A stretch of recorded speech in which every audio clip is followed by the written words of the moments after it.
Entrepreneurship almost cost our guest. Wrong camera. His marriage. Coming up, Mornings in the Lab with Keith and Friends.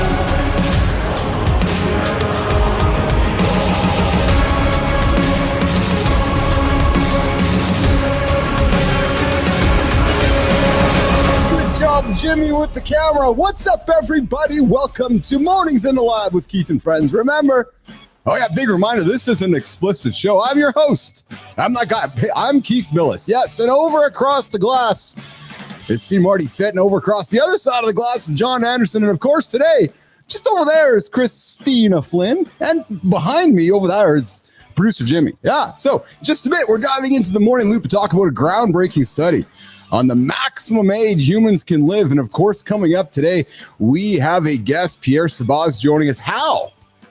He's going to open life.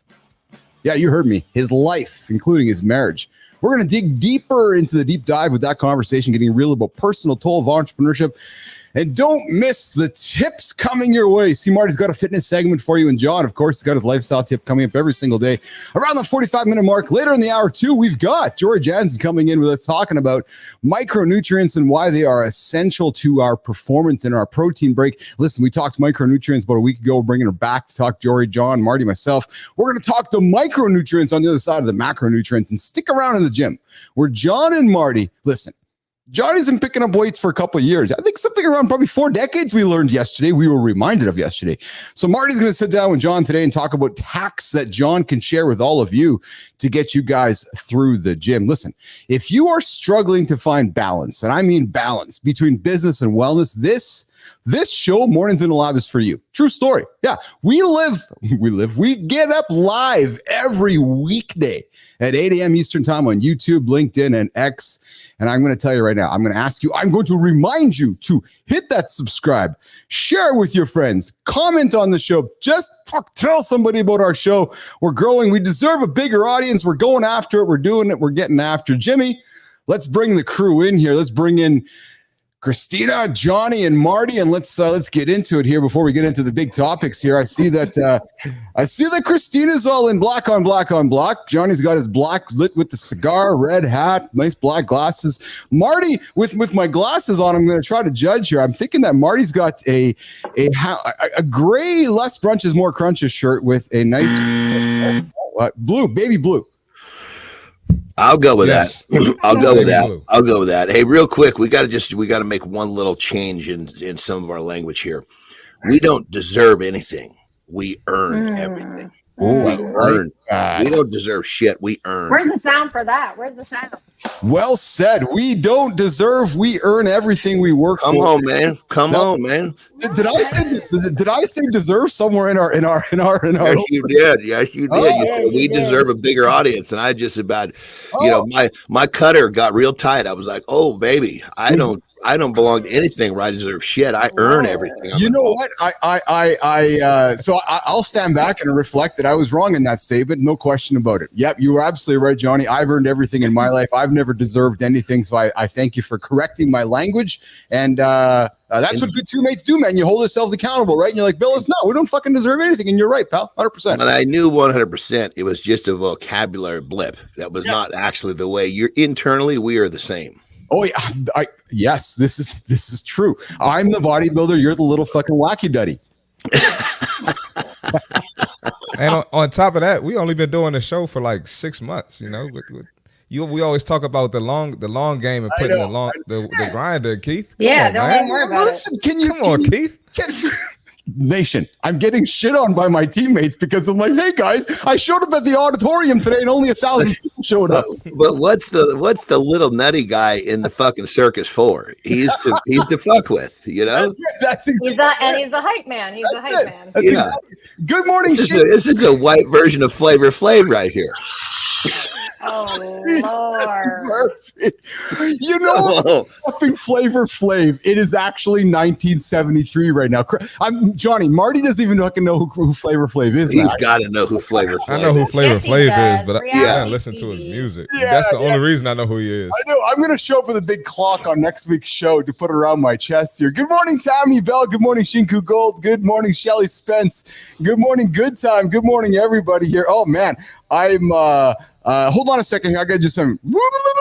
All right. Deserve is gone out of my head again, Marty. It's Johnny. It's gone. It's absolutely left the brain here. So no worries about that coming up here. So listen, before we dive in, guys, I want to remind you guys to subscribe to the channel. Again, if you haven't subscribed to it yet, I invite you to do that. If you're looking for an accountability partner, this is the place for you. Whether you're a business leader trying to unlock that inner athlete, whether you're an athlete, you're waking up going, oh man, Marty woke up one day and he's like, my athletic career is gone. Right? You might be an athlete waking up today saying, geez, I got no structure left. I have no place to belong. This is the place you guys can belong to, the Business Athlete Performance Lab here with us. Johnny, I got something to throw at you, brother. You have told me since day one you have an aspiration to live to how long? Oh man, I want to live to be 120 years old. Okay, so that's good. That's 120 is great. Good aspiration. And I know you're not like the normal dude. So you're like, okay, I'm going to push myself a little further. But here's the thing. Scientists from the Netherlands think that they have discovered the maximum human lifespan. John, Marty, Kristina, it might surprise you. What do you guys think it is? Let's break it down. What do you think it is, Kristina? Oh God. I mean, probably like $115, I would think. Marty, what are you thinking, brother? 120. So listen, and Johnny, what do you think, brother? Well, I think the number doesn't mean shit unless we talk about the lifestyle of that person they're studying. You know me. I like to simplify. I like to break it down. So there's never. Let's look at the roots of this study. Jesus Christ, Well, if you eat shit your whole life, you shit on your ass, and you're a chubby son of a bitch, you're not going to see 100. Fuck it, you're not going to see 80 because you're not going to see 52. That's right. Because if you eat the average American diet, you're going to have the average American disease. I knew that is if you have that in the study, we ain't getting near 100, baby. I knew that was coming. So listen, nothing about me is average. Nothing about me is average. I love it. We're coming on. We're bringing it today, baby. Oh man, Dutch researchers have been studying data from not one, not two, 75,000 people over the last 30 years. And their conclusion, nation, the maximum age a human can live, I'm sorry, Johnny, to disappoint you, is 115.7 years for women and 114 years for men. So even though life expectancy has increased thanks to better healthcare and living conditions, the maximum age still hasn't budged in decades. So knowing there's a limit now, does it change how you think about the future? Do you think like, okay, there's only a limit, so now I'm like, I guess I got to live a little differently than how I was thinking about living? Oh, brother, this is ridiculous because this is all inside the average person's thought process. If we want to do great things, we got to get outside of that thought process. We got to get outside of these goofy little studies that are looking at life the way the average man does. We need to, if you're going to do a study like this, you got to play the game all the way. Let's take a person who has never eaten processed foods and let's run that son of a bitch through a lifespan and see where he ends up. You can't take somebody who's been already poisoned, put him into this study and expect you're going to get the true outcome. Kristina? I mean, yes, but also I get it. These studies, I think, are all 75,000, great sample size, great. But we all know, like, that determines like where you live. We've got these blue zones all around the world. Like, there's stress. So many things. There's so many variables. Yeah. Yeah, like, have you had trauma? Have you not had trauma? Mm-hmm. All that kind of stuff makes a big difference. I think the point to me is like, okay, that's a possibility. It's not a reality for most people, and we certainly know that based on the numbers and the average lifespan. Hold on a second. No. I mean reality for what people live right now. What is the average age of death for folks? You're so average, Tina. Hey, Marty, can we go back to simpler times? Tina, can we go back to Marty? Can we go back to simpler times with this show, man? We got Tina and Johnny coming here pissing on my parade. Like, what the hell, man? Hey, man, I'm out of it. I'm out of it. I'm out of it today. I'm not on any side right now. I just want to live as long as you could be like, oh, everyone's so quiet. But Tina, you're saying we can. There's no winning with you, Keith. There's no winning. Tina, you had your coffee this morning? I'm wondering, Marty. I'm wondering the same thing. She had her coffee. That's what it is. There we go. Here's the thing. So Professor Jon Andersen, one of the lead scientists behind the study team, says that while most people are living into their 90s, think about that. I'm sorry, while more people are leading into their 90s, the oldest humans were just not getting any older. So it's like we as humans have hit this biological ceiling. But I think here's the bigger question. Now, I'm going to ask this to Marty and Kristina, and I'm going to ignore our friend Johnny on this one. Do we even want to live to 115? Like, honest to God, like, what are we doing at that age? Well, it depends on how you get there. John, come on. You were not asked to Listen, comment yet. you know, he didn't bring me on this show to be quiet.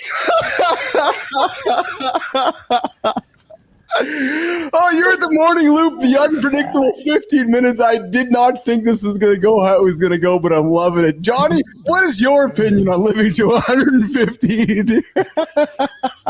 I mean, I think there's just so many, seriously speaking, there's just so many variables. I don't think that there's a study that can actually really determine what's going on unless you took a series of humans from the very beginning and you put them in a certain type of lifestyle that was promoting that long life. Without that, we're just talking National Enquirer bullshit here. Well, yeah. Hey, so Jeannie Calment lived to 122. She's awesome. The oldest. What's that, Johnny? I said awesome. I love it. I think I wouldn't mind living that long, you know, as long as I can be functional and enjoy my life. But if I'm just like a vegetable, I probably wouldn't even care to live that long either, you know. Well, I got to remedy that, brother. See, if you live with the throttle down, the universe won't allow you to just go into idle mode. You live with the throttle down. All of a sudden, one day, your motor's just going to shut down and you're going to go away. So keep living. And that's how you're going to literally, if you look at people, especially in America, it's like people are duped. They get a job, plan a retirement, which means you're planning to get away from something that you've been doing for 40 years. And then these poor bastards, when they finally retire, they don't have any purpose, even though their job was not their purpose. It was the closest thing they knew. They just stop living and then everything shuts down. Yep. It's actually a pretty messed up life, isn't it, Johnny, when you think about it, right? We work till 50, 60, then we retire, and then we fucking die for the next 30 years. Like, I thank God every day. I was dumb enough to believe I could do it. So it's funny, man, because there's days when I'm down on myself. Listen, we're human. We all get down on ourselves. I say to myself, well, fuck, I don't want to work for somebody. Like, I'm not going to go work for somebody to go make some other dude. Like, no, that's just going to make me miserable. Right. So I remember working at my job at ICUC when I wasn't the owner anymore. And I had a cap on how much money I could make. Holy did it drive me nuts? And I'm not different equation, man. I'm not. And hold on, nation. I don't want to vilify those that have wonderful jobs. That's not what I'm suggesting. You got a great job, great career, great life. Awesome. Go get it. Go make as much as you can if that works for you. But I'm not wired that way. That's just really the point of this, right? So, but listen, we got some comments coming in from the feeds here. We got Shinku saying we're here for a good time, not a long time. Yeah, true story. And good time. My wife's grandmother lived to 100, wasn't great until the end. And I guess that's kind of the question, right? Is what does great mean until the end? So, all right, listen, stick around. So no, hold on, let's go. So the takeaway on this segment, I'm thinking, is that while we may not live forever, the conversation around longevity, it's evolving, right? It's not just about how long we live, it's how you use the time that you have. You know, and what we believe here in the lab is get after the bed, get going, don't hit the snooze button, live a life that you want to live. So hey, drop a comment below, you know, reach out to Jon, Marty, myself, Kristina. Let us know how you're living. How are you pushing the limits on human lifespan? And you can do that here every single morning in the mornings in the lab with Keith and friends. All right, stick around. Listen, next up, we got Pierre Sabbagh joining us for Center Stage. He's going to share how entrepreneurship almost cost him everything. True story, including his marriage. Later, hour 2, Jory Jansen jumps in to talk micronutrients in the protein break. We like that conversation. And I thought I'd put that on the table as we head into the weekend. Y'all are thinking about what you're eating. Well, hey, let's talk about the micronutrients. And then in the gym, we got Jon and Marty coming up talking about gym hacks from Jon's years of training. But hey, before we go any further, Jimmy, you know what's coming up, brother. I'm going to get the sound effect. You're going to pull everybody off stage, and we're going to do our accountability check-in. Yes, sir, we are. All right, I think I'll pull the glasses off for these. Let's do it. So listen, before you define your principles for a happy life, you're always going to struggle. Yeah, you're going to struggle with that empty feeling. And there's always going to be inconsistency in how you handle the good, the bad, the ugly of life. It's just how it's going to be. You know what? You know how I know that? I've been there. It's fucking hell. Yep. Then I hit pause and I asked myself, what do I really stand for? What do I stand for? I wrote down my non-negotiables. The core principles that I needed to follow. And those principles became my manifesto. Wellness first, physical, mental, emotional. Curiosity, non-stop curiosity, always learning, always asking questions, always listening, showing up. Every day, every freaking day, no matter what. Leading with love. Oh, that's the pillar. Leading with love, leading with kindness. It's how I decide to treat other humans, what to say yes to, and frankly, when to walk away. So I ask you, nation, I ask you, what's your manifesto? Think about it. It's your accountability check-in as we head into the weekend. And hey, listen, before I forget, if you're liking this show, if you like what we stand for, I invite you to subscribe to it. Hit the like button. Tell your friends you've discovered this morning show that helps you get your ass to the bed. 8 a.m. on YouTube, LinkedIn, and X. Our purpose to push you, to keep you accountable, and help you achieve the biggest goals. All right, Jimmy, let's bring the crew up. I want to pivot myself over here. And we got Pierre Sabbagh joining us here in the lab this morning. What's up, Pierre? Hey, pleasure being here. Frankly, great to have you here. What's up, Pierre? How you doing, Pierre? I'm doing great. How are you? I'm doing well. Awesome. And we got Marty, Johnny here, and Pierre Sabbagh joining us from Montreal here, a tech entrepreneur from Montreal. Here to get real about the personal cost of entrepreneurship.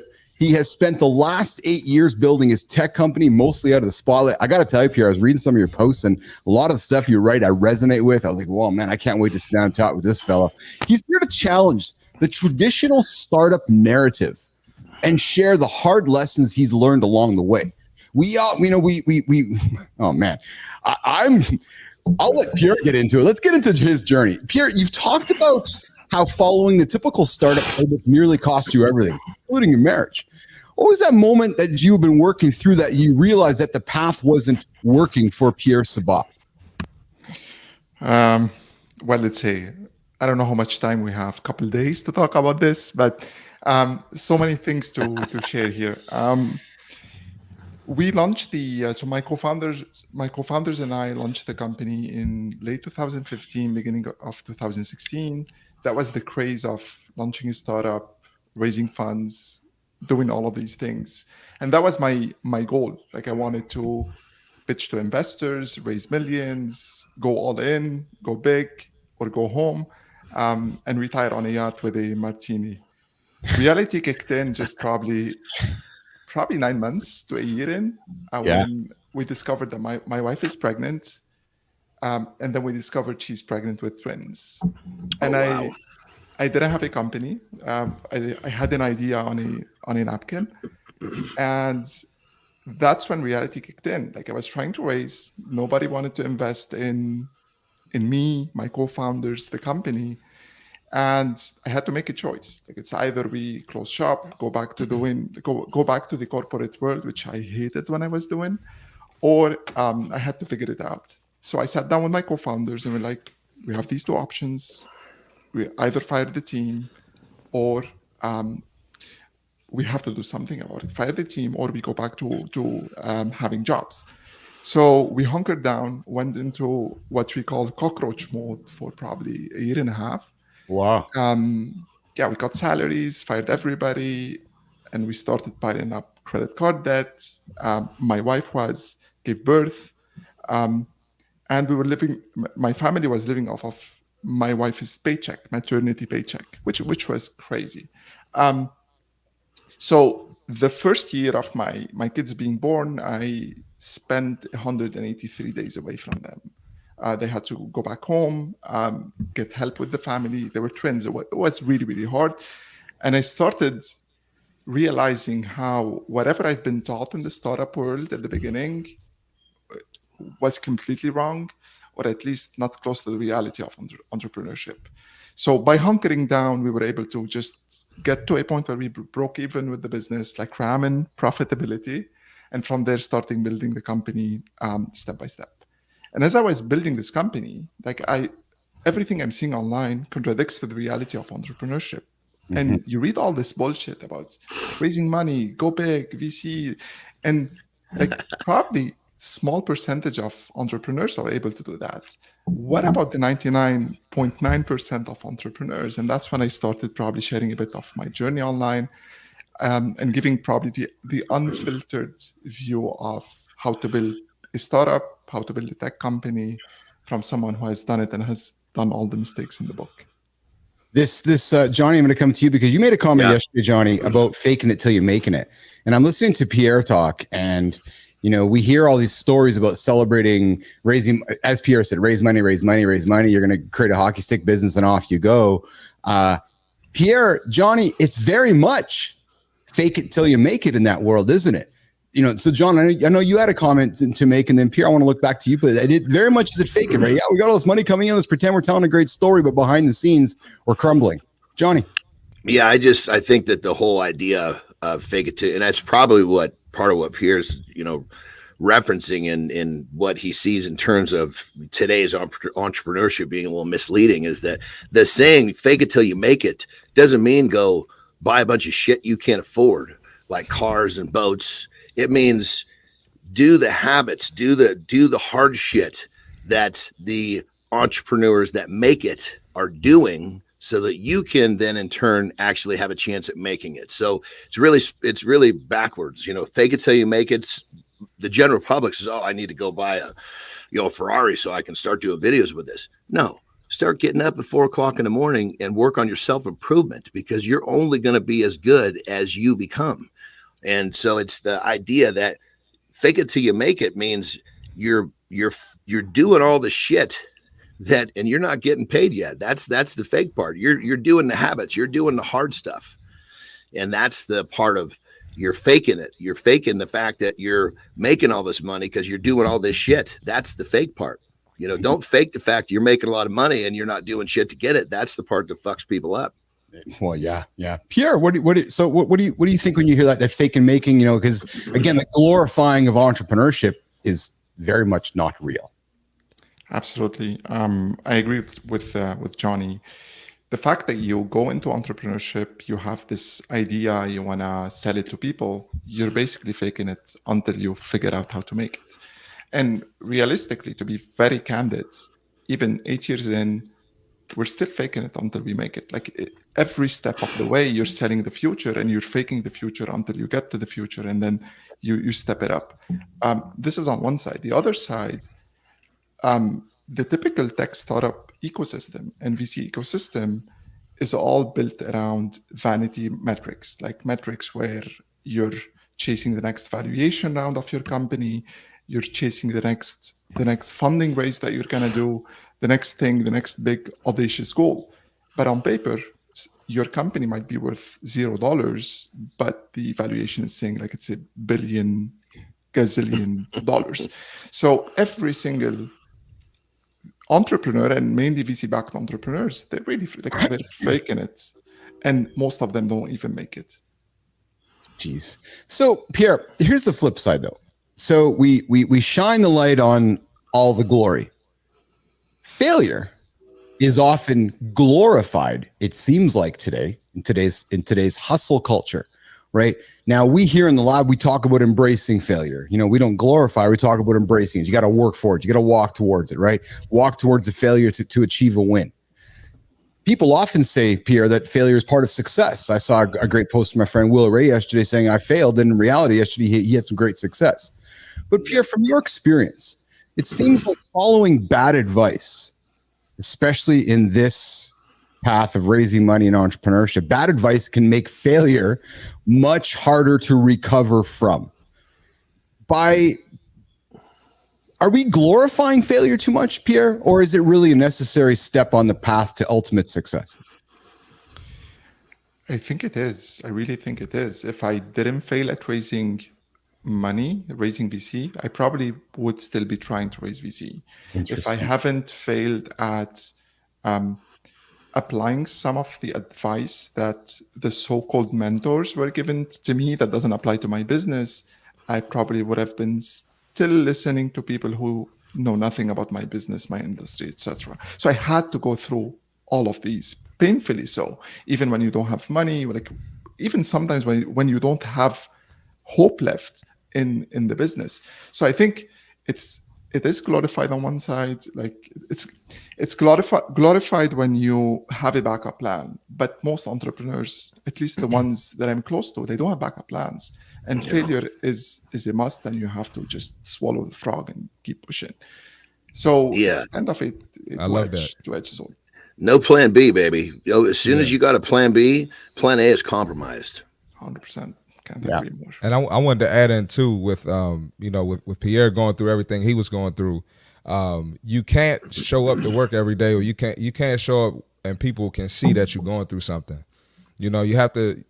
So that's a way of faking it till you make it, like a positive way of faking it till you make it. Like y'all will never know what I'm going through on this show. So prime example there. And then another thing about like the valuation, like say somebody's net worth is 50 million. 50 million was the first number I could think of, Keith. They probably don't have 50 million in their pocket. Like they got stuff they're paying for. They have stuff going on, but the 50 million sounds great. So that's another way of faking it till you make it. So that type of stuff makes me feel better about, whatever I'm going through. Like whoever I think is up here, it's not all it's cracked up to be.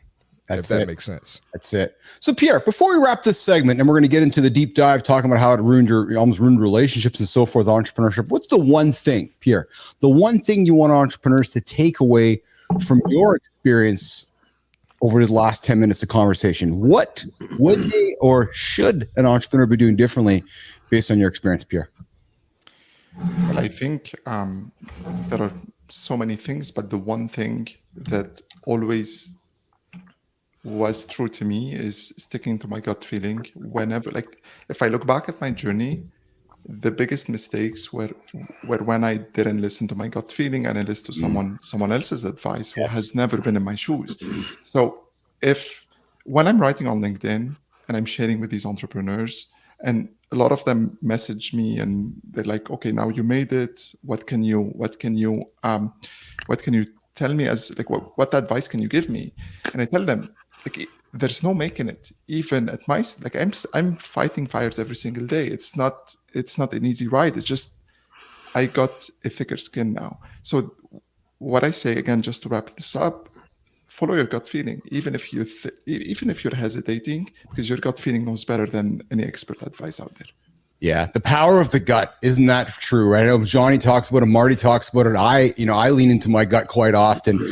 I want to refer to some of the comments that are coming in on the side here. We got a good time doing the job for us there. Hit the like button, of course. Good time. I like that. We got Rick joining us. Always join us, Rick. Good to see you here this morning as well. 100% total commitment is an entrepreneur's secret weapon.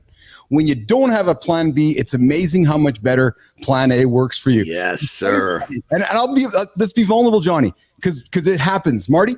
Sometimes when you're going through your journey and you're like, all right, and then you look around for plan B and you're like, Oh, right. There isn't one. Okay, keep going. Right. It's just because that's how you have to operate. Right. So plan B is to make plan A work. Yes, that's oh, I like that. That's exactly it. Tangerine jumping in, another interesting and very informative topic. Good to see you this morning, Tangerine. Always good to see you here this morning as well. And then we got Joseph Hernandez popping in. I failed on my first property I sold as an investor, but I used the information I learned from the first one and put it towards my next good learning there as well. And yes, exactly. We got Shinku coming in with losing hope is rough. All right, listen, if you've been inspired by Pierre's story, hit that like button, subscribe, drop us a comment. Tell us what challenges you're facing as an entrepreneur and how you are navigating them. Next up, we got CMarty's Fit Tip coming up here right now on the show here. Jimmy, you know how this works, pal. Let's get everybody off stage, including me. And let's get CMarty's get off the stage, man. Go on now. Get everybody fit. All right, we got the fitness tip for today. All right, this one's going to be a little different. It's not going to be a heavy hitter like yesterday. You know, I want to do a heavy hitter every day, but we can't do that. We've got to give some more practical stuff. Today, we're going to talk about recovery. That is probably, other than sleep, when me and Johnny talk about, that's probably the most neglected thing, all right? So you're going hard every day in the gym, right? You're lifting weights. You're doing your cardio. You're smashing it. You're hitting your goals, but you're not stretching. Right? You're not foam rolling. And of course, you're not sleeping. That's where the real gains are. And why is that the real gains? Well, when you stretch and you foam roll, right, you're preventing injuries and you're making your body feel good. You're making your body feel less sore. And if you don't want to get injured, if you get injured, you can't train. You can't train, you're more likely to eat bad food. You're more likely to be depressed. You're more likely to be frustrated, more likely to be stressed. So I know I just might have gone extreme, but these little things add up from skipping your recovery. So don't skip on your recovery if you want long-term gains and you want to avoid injury long-term. Foam roll, get those knots out. And when you foam roll, don't neglect those IT bands. You hit the quads, people hit the hamstrings, people hit the calves. Don't neglect those IT bands. We need those for longevity. For sure. Stretch everything. Stretch your upper body as well. Don't just stretch your lower body. Stretch your upper body. And listen, man, let's keep working. And that's the fitness tip for today. Hey, Shinku's coming in saying, Marty, ever since Shinku discovered us, stretching more than ever. And hey, that's a good thing here for stretching formally. It's your best friend. I got to post more content about my recovery too, because I do a lot of recovery and I don't talk about it. So I got to do a better job of that. That's awesome. Yeah. You know, it's funny because I talked to my kids about sleep over the last couple of days, Marty, because Carter had a late hockey game and I'm like, you know, dude, I'm going to leave a little bit earlier because I'm going to go home to sleep. And he looked at me and I'm like, no. He's like, yeah, I know. I get it. Sleep's important. Right. And it's funny because because, you know, I'm thinking to myself, okay, Carts, I'm going to leave early so I can go to sleep so I can live longer for you. Right. So it's that sacrifice of instead of staying up late tonight so I can enjoy the moment now, what I'd rather do is go to bed now so I can live longer. It's bizarre, but it's because we don't talk about those things at all. And being live longer, but it's also, you know, hey, Carter, I'm going to be better for you tomorrow. Yes, exactly correct. Exactly correct. All right, now it's time for the deep dive. Pierre is back to get personal and talk about building the business and how it nearly destroyed his life, his marriage. And this is where we're going to get real in this segment here on the deep dive. So, Pierre, in the previous segment, we talked about the chasing of the VC money, you know, and the glorification of all of that. You've also shared, you know, through your journeys on LinkedIn and so forth, the grind of entrepreneurship, how it almost costs you everything, frankly. Pierre, I've been there as well. I'm an entrepreneur. I've known many entrepreneurs. Johnny, Marty, all have, and we've seen the grind and the toll it takes on relationships, friends, family, marriages, and so forth. How did you manage, Pierre, as you went through your journey to rebuild things? And I'm keeping that granular because I'm talking about relationships generally. What's your advice, Pierre Sabbagh, as you're sitting here in front of entrepreneurs tuning in today going, holy fuck, man, I'm losing everything right now. I'm struggling. I'm grinding. I know it's the right thing to do. I'm listening to John. I'm listening to Marty. I'm listening to Keith. I'm going at it. But I feel like I'm losing. Pierre, what would you say to that person right now? I think you should have my wife on the show instead of me because probably like, so I got married before I started the venture. And my wife has been my investor, my partner, my mentor, my advisor, like everything. Without her, probably I would have been back to the corporate job in this ugly cubicle that I've been sitting in for years. So to me, the advice out there, startup advice for young founders, is avoid being in a relationship until you make it. And when reality and the stats are against you to make it big or succeed, then you're delaying your life plan. To me, without my family, without this backing and support, I probably would have given up way back. So my advice is that you can't really delay your personal plan just because you have a big business plan. Because business plan, the goalpost is going to keep moving. You're going to keep chasing the next milestone. And in reality, your family, your life, your personal life is going to be the backbone for you to be able to push harder. And as much as I hated it back then, when I was in the deepest mud, when my kids were born and I didn't have a company, I had just crazy idea, they were the motivation for me to keep pushing. And that was back to the plan B. I burned the boats. Like, I didn't have any other plan. My back was to the wall and I had to really figure it out. And every single day waking up and wanting to push for them, and my wife being as supportive as she was, that was the trigger for me to be able to cross to the other side. So to wrap this up, my advice is don't delay your life plans for your business plans, but also make sure you have your partner supporting you in sync with the plan that you put for yourself, because this grind is going to be very, very tough, and it's hard and it's real. So I'm going to play a little game here. I'm going to end the segment with a question, which is saying, can you really have it all? But before we get there, I want to reverse it. Johnny, I know you've been through your journey as an entrepreneur. I know you have almost lost everything. I know you have shared with me, I'm sorry. I know you've shared with me some of the struggles you've gone through with your life and your relationship. Brother, I'm transparent. I know. Yeah. So as you listen to Pierre talk, and you've had your girls, you got beautiful Terry and so forth. When you're thinking about, the journey of an entrepreneur, talk about that journey, Johnny, and talk about trying to fit everybody in while at the same time trying to achieve all your big goals. Well, I think that, what many people miss in, being an entrepreneur or just picking a more difficult path of life where you're chasing your dreams.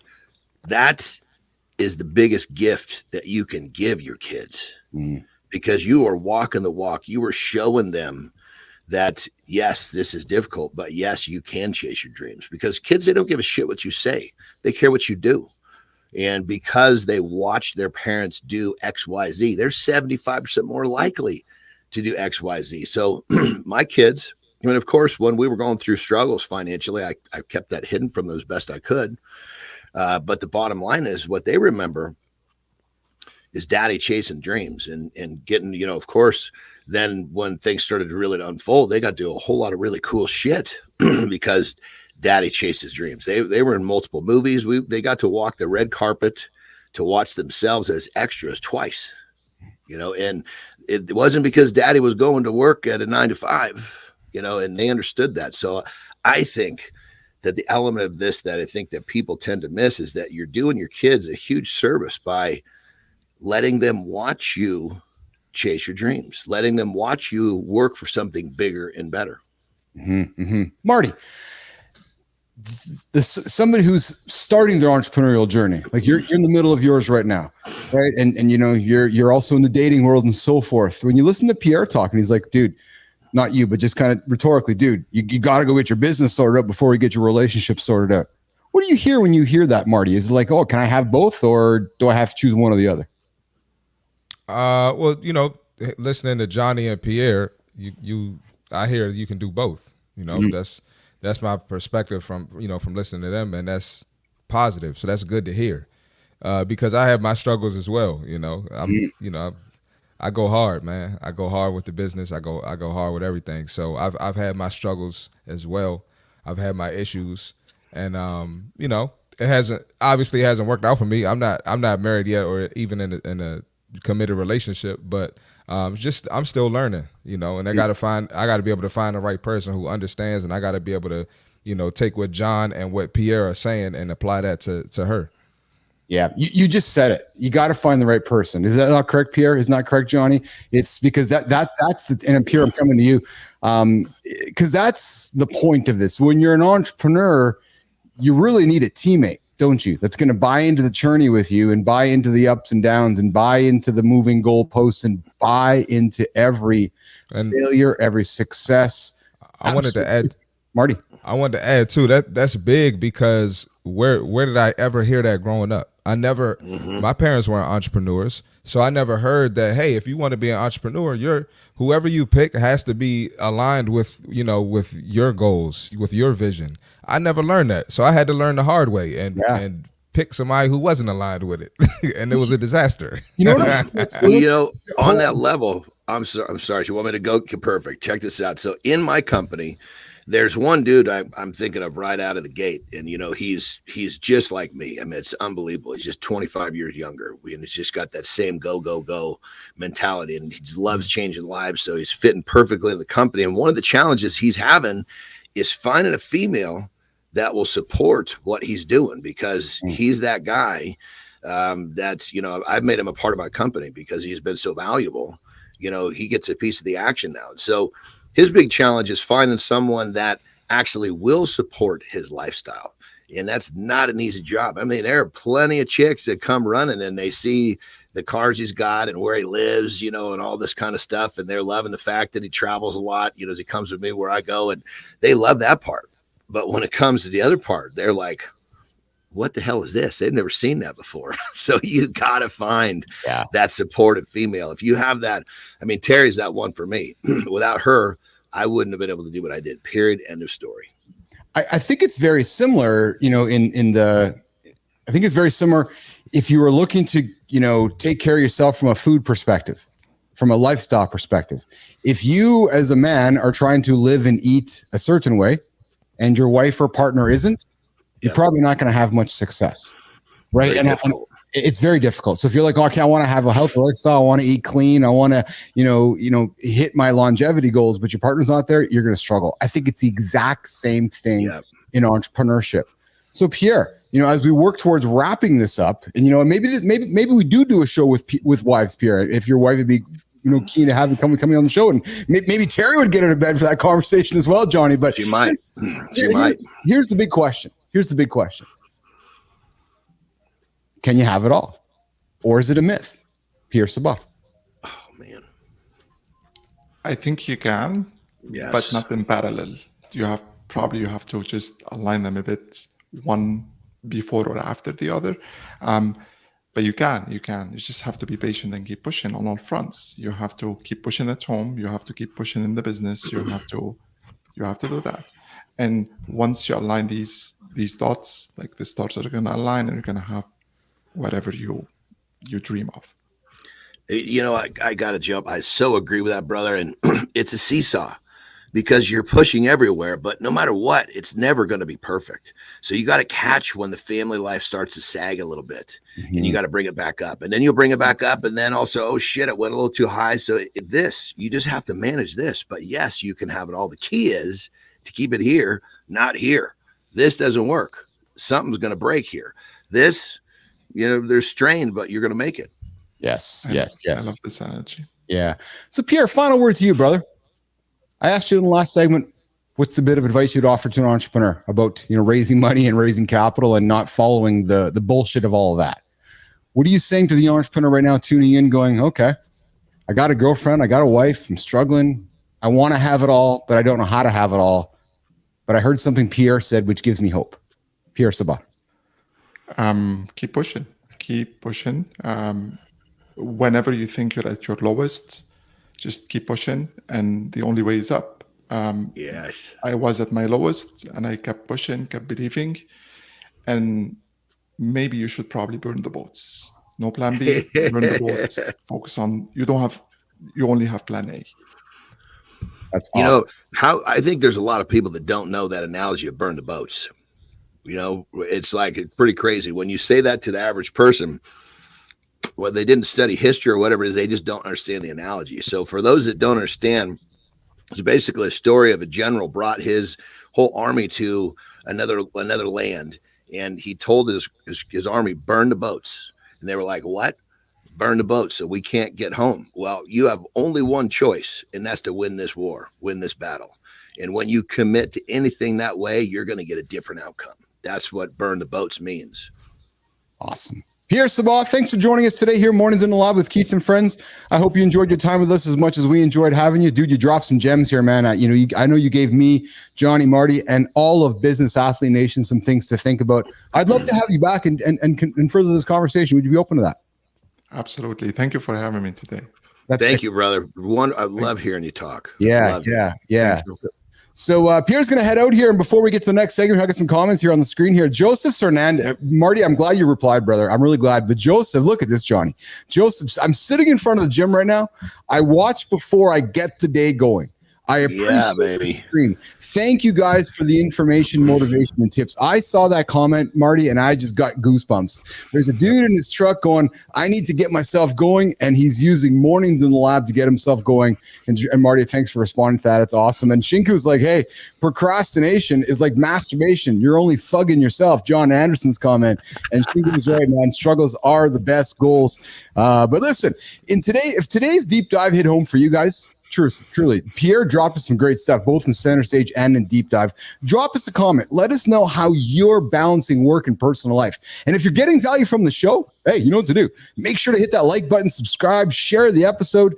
Tell everybody about Mornings in the Lab with Keith and Friends, 8 o'clock Eastern time to get you guys going. All right, coming up next, Jon Andersen with a lifestyle tip. So don't go anywhere. And then right around the corner, Jory Jansen. We're talking micronutrients. Jimmy, let's get everybody else off stage and let's bring our friend Jon Andersen in, because I got the sound effect. This one right there. He's got some advice to keep you guys on track. Johnny, you're up, brother. All right. Don't get your panties in a bunch about the results you're not getting from the work you're not putting in. And then to further that, don't look at other people and tell yourself, well, if I had his luck, if I had his situation, I would have his success. That's bullshit.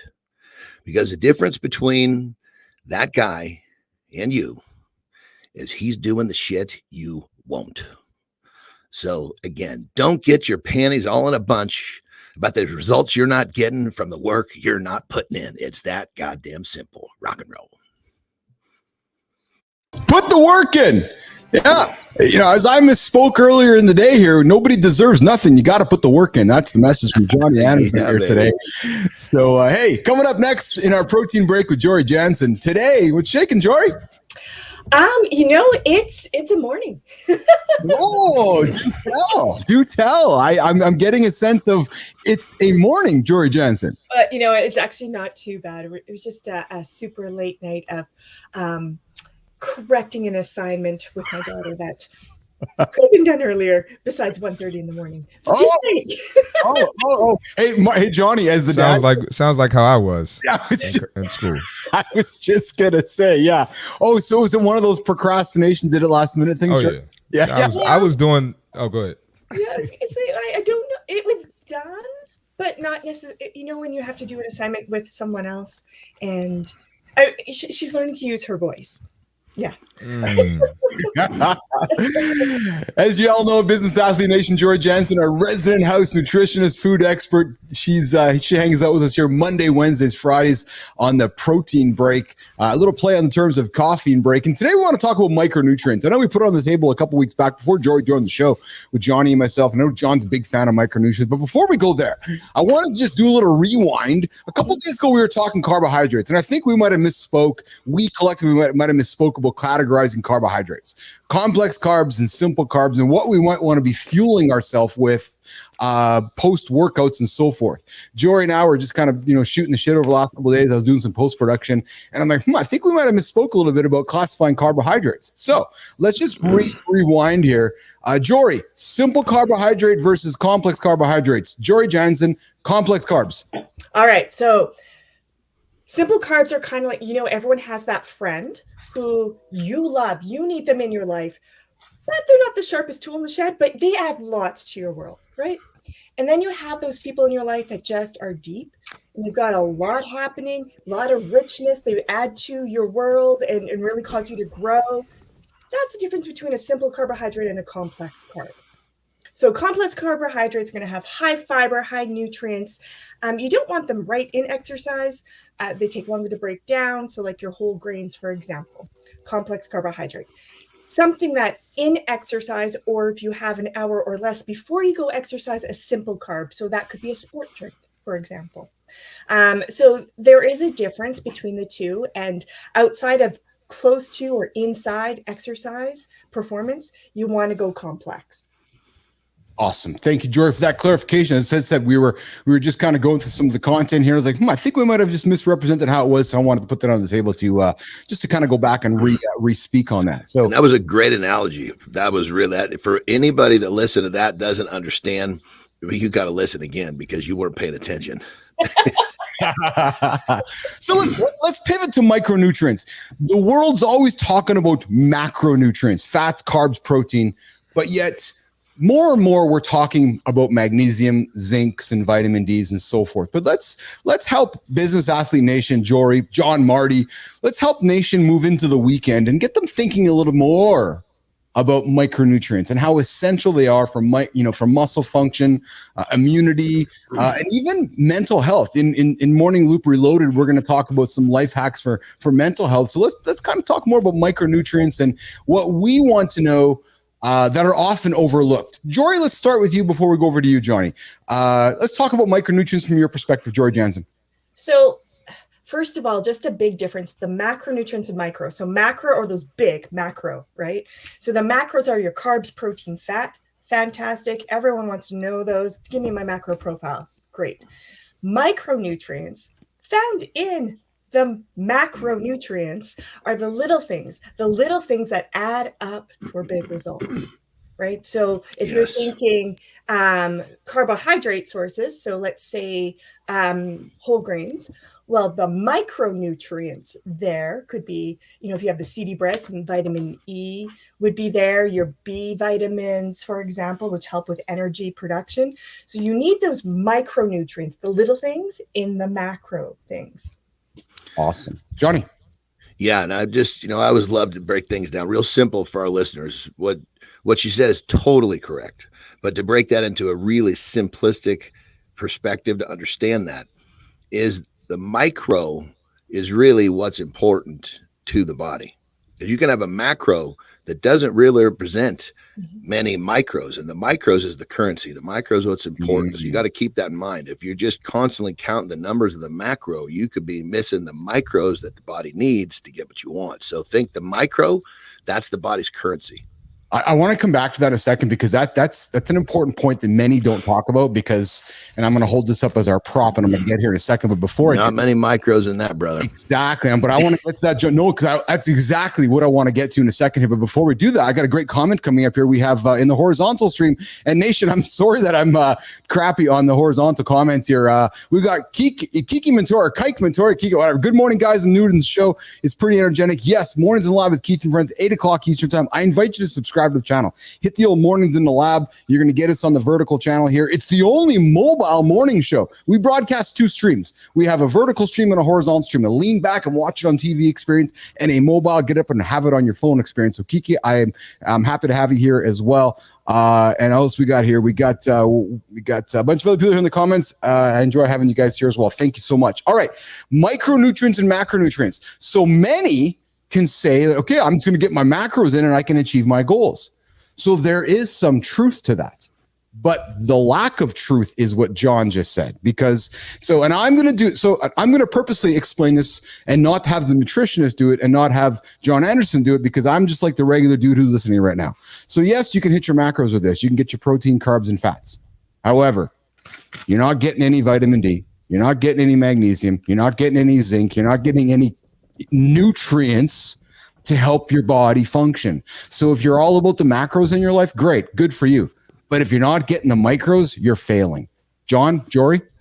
It's the same as calories, right? Everyone's like, what's my target? It's the same thing. And what you want to look at is the more variety that you allow into you can call it a diet if you want. I usually call them in the nutrition plan that you've set up. Yes. The more variety you allow, the more flexibility you allow in your nutrition guide, then the more likely you're going to hit those targets. And there are going to be times when not. And so that's where supplementation may come in and be beneficial. But overall, if you have a hearty appetite, you eat a variety of foods, you can generally hit most micronutrients. Everyone is a little bit different, and some supplementation may be helpful, but overall. There's like levels of understanding to this. So the guy that doesn't understand shit, he talks calories, right? And then the guy that learns a little more, I need to learn. I need to hit my macros. Oh, wow. Then the guy that goes all the way, he understands the micros in the macros is what matters. So it's almost like a level of education. And the synergies between them, right? Yes. Yeah. And I wanted to add too. Yeah. The calories in, the calories out thing. I mean, yes, it is true. You need to be in a deficit, but that deficit, what good is the deficit if you're not getting in the macros and the micros, right? What kind of quality of food are you getting in the deficit, right? So you're not eating fruits, you're not eating vegetables, but you're in a deficit because you ate the low calorie cupcake. That's not necessarily what our bodies need. So I just wanted to add that in too. Yes. Well, I just got to jump on the deficit thing. Everybody thinks, oh my God. Now keep in mind, if you want to lose weight, you want your body to lose muscle and fat, deficit's a perfect plan for you. But guess what? That's a miserable way to do it. Your brain's going to be releasing stress hormones because your body's chewing through its own tissue, the functional tissue, the muscle, which it wants to keep. So then there's a flip side of the equation. Now, granted, this is more for a person who wants to recomp. He wants to build muscle and reduce body fat at the same time. The deficit is a question mark there, because I can't tell you how many people that I have worked with that were like, holy shit, if I eat all this, I'm going to get fat. And I said, look, you just give me 5 days. And as soon as that energy starts cracking, it's a symbol of their metabolism speeding up. Next thing you know, the scale's not moving, but they're having to cut new holes in their belts. Yep. Because they're building muscle and they're dropping body fat at the same time, which does not happen in a calorie deficit. Yeah. So here's the thing, nation. The reality is you got to eat single ingredient good food. And I know it's boring. I know you don't want to. I know you want the Five Guys and the Reese's peanut butter cup. It's only boring if you allow it to be boring. I know, but Johnny, they want all the fucking crazy shitty food. So that's why I'm whispering. But listen, the reality is there's no hacks, right? Because one of the questions I would say is that, hey, what supplements should Jory and Jon and Marty recommend you guys eat? And we can go, okay, go to the supplement store and buy all the vitamins and pills. Or we can simplify it, as Johnny would say, and I know it's hard, eat good, whole, nutrient-dense foods. So, you know what, guys? We clearly have great in-depth conversations with Jory Wiesen's on the show because she's dropping nuggets. Yep. Johnny's dropping nuggets. Absolutely. I love this segment, and so does the GOAT. Right. So we're gonna keep doing these things, and I'll tell you, Jory, the feedback from the comments and from folks that do this, when the segment's done, positive. So I appreciate you.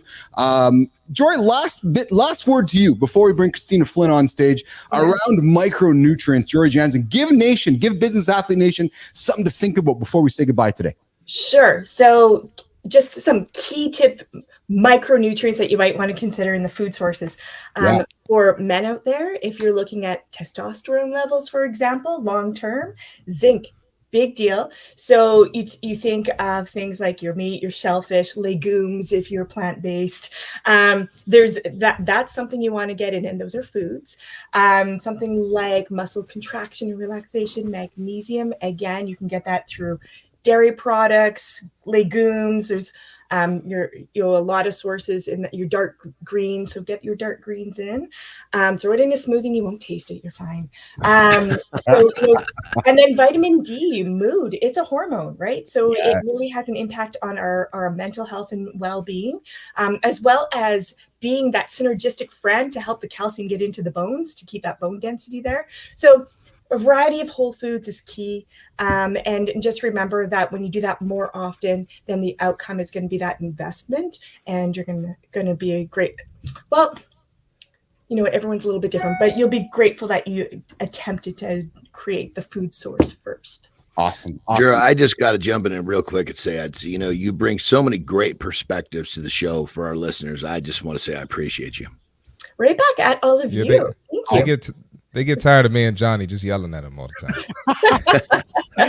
All right. Thanks, Jory Jansen. You go get some rest today. You're up late hanging out with the family, being a mom. Good job with that. And we look forward to having you on Monday. And I'll see you in the text messages. Thank you, Jory. Thank you, Jory. Bye. All right. There she goes. Jory Jansen's out of here. And guess what, team? Yeah, we got somebody. There she is. There she is. Before we bring Tina up, guys, I got to give you guys something. John, Marty, Tina, yesterday was World Mental Health Day. Yeah. You know what? So what? Because so is today. And so every day is. Yes. Every day is here in the business athlete mental health loop. Exactly it. So, hey, Kristina Flynn, the personal brand bite to get you guys rocking and rolling with the personal brand. Tina, you're up, kid. That's what we're going to be talking about. So, yesterday was World Mental Health Day, but guess what? So is today. When I was 12, I saved random pills from around the house. I stashed them in a little glass heart-shaped jewelry holder. It was my safety blanket for the day that I thought I wouldn't be able to continue. I didn't know when that day would come, but I'm so glad that it never did. It's taken me 29 years since that little 12-year-old girl to understand why I felt the way that I did. Through therapy and medication, ADHD coaches, self-worth coaches, endless self-help books. And though that sad, often angry, quite frankly, voice still lingers sometimes, there's now a louder, stronger voice that tells it. I call the shitty voice Regina George.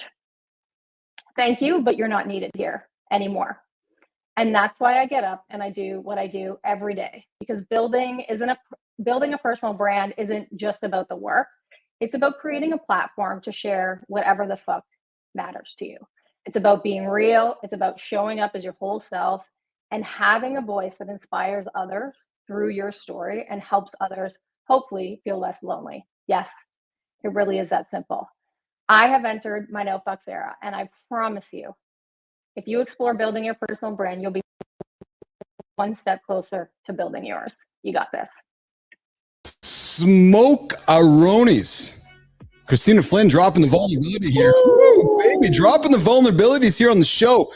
Man, between Seth Kuhn's comments yesterday, between the vulnerability coming out of Marty and Johnny and myself and Tina, Nation, there's no reason for you to be vulnerable. There's no reason for you to get out of bed this morning. There's no reason for you to hit that snooze button. Be yourself.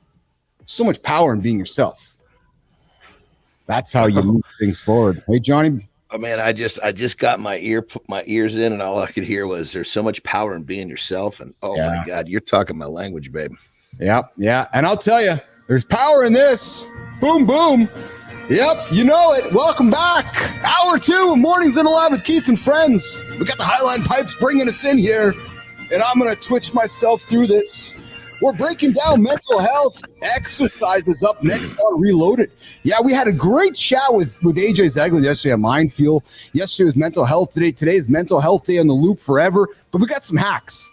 Yeah, we got some mental health exercises I'm going to put on the table here in Reloaded to help you guys maybe think about some things over the weekend. John's got some gym hacks with Marty here on the In the Gym segment. We got the Creative Spotlight coming up at the bottom of the hour. And hey, business and branding. Me. This guy right here. I'm going to reveal the Business Athlete Manifesto, the leadership principles I've put in place to make myself a better leader, hold myself more accountable, and more importantly, to show everybody around me, here's what I stand for. So stick with us. The hour is packed with value. Yeah, true story. All right, so what do you guys think of that last hour? Some good stuff with Pierre Sabbagh, man. Good stuff with Jory Jansen, John, Marty, Kristina. What a great hour we just wrapped up over there. Fire. All right, so listen, as I said, let's keep the momentum going, and let's dive into mental health, because yesterday was World Mental Health Day. AJ dropped some great nuggets in Mind Fuel, and I thought we could sit back with ourselves right now and sit back with Business Athlete Nation and talk about 6 mental exercises to protect your mind. Johnny, you're going to like this, brother, and help you think clear even when life gets tough. All right. So first of all, Andersen, I'm looking at you and I'm waiting for a nugget. First up, the power of perspective. When you're feeling stressed or overwhelmed, you got to take a step back and view your situation as if you were an outsider. Johnny, what advice are you giving to somebody right now? They're waking up and they're struggling to start their day. They're thinking, I got some anxiety. What are you offering that human being right now, Johnny Andersen? The first thing you got to understand is your brain that's giving you that anxiety, it doesn't have the capability to feel that anxiety and any level of gratitude at the same time. So you literally have the ability to stop that anxiety. Whatever you got to do, sit in a chair. I mean, hell, I do it when I'm taking a piss early in the morning.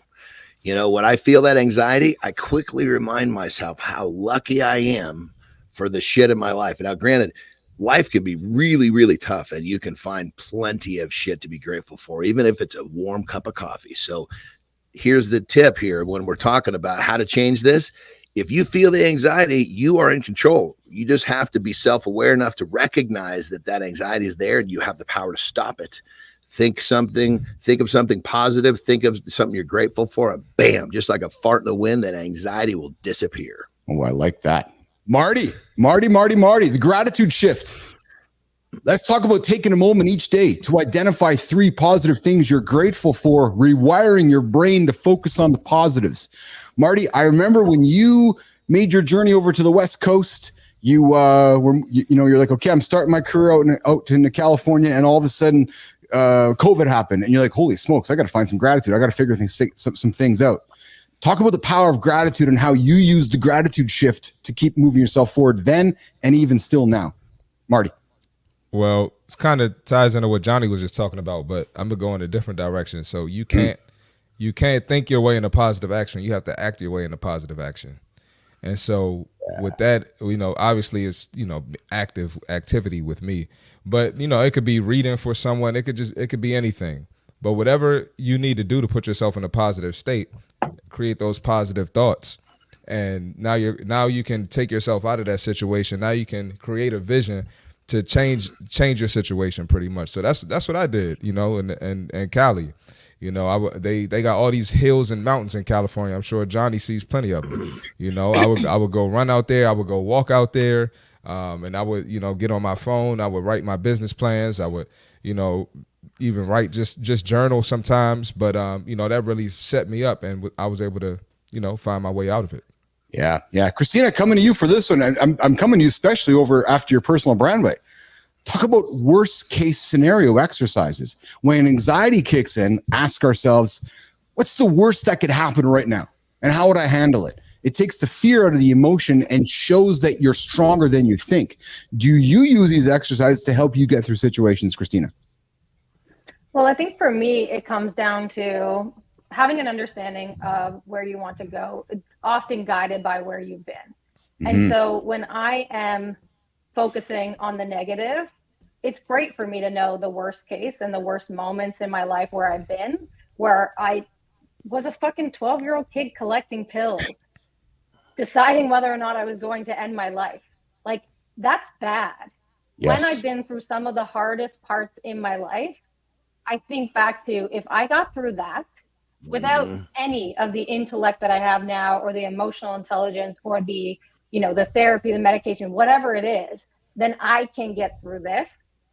And so reminding ourselves of those times when it was really hard and you got through it, that means that you can approach this with the exact same way and know that you can get through this as well. It's something I use all the time. Mm-hmm, mm-hmm.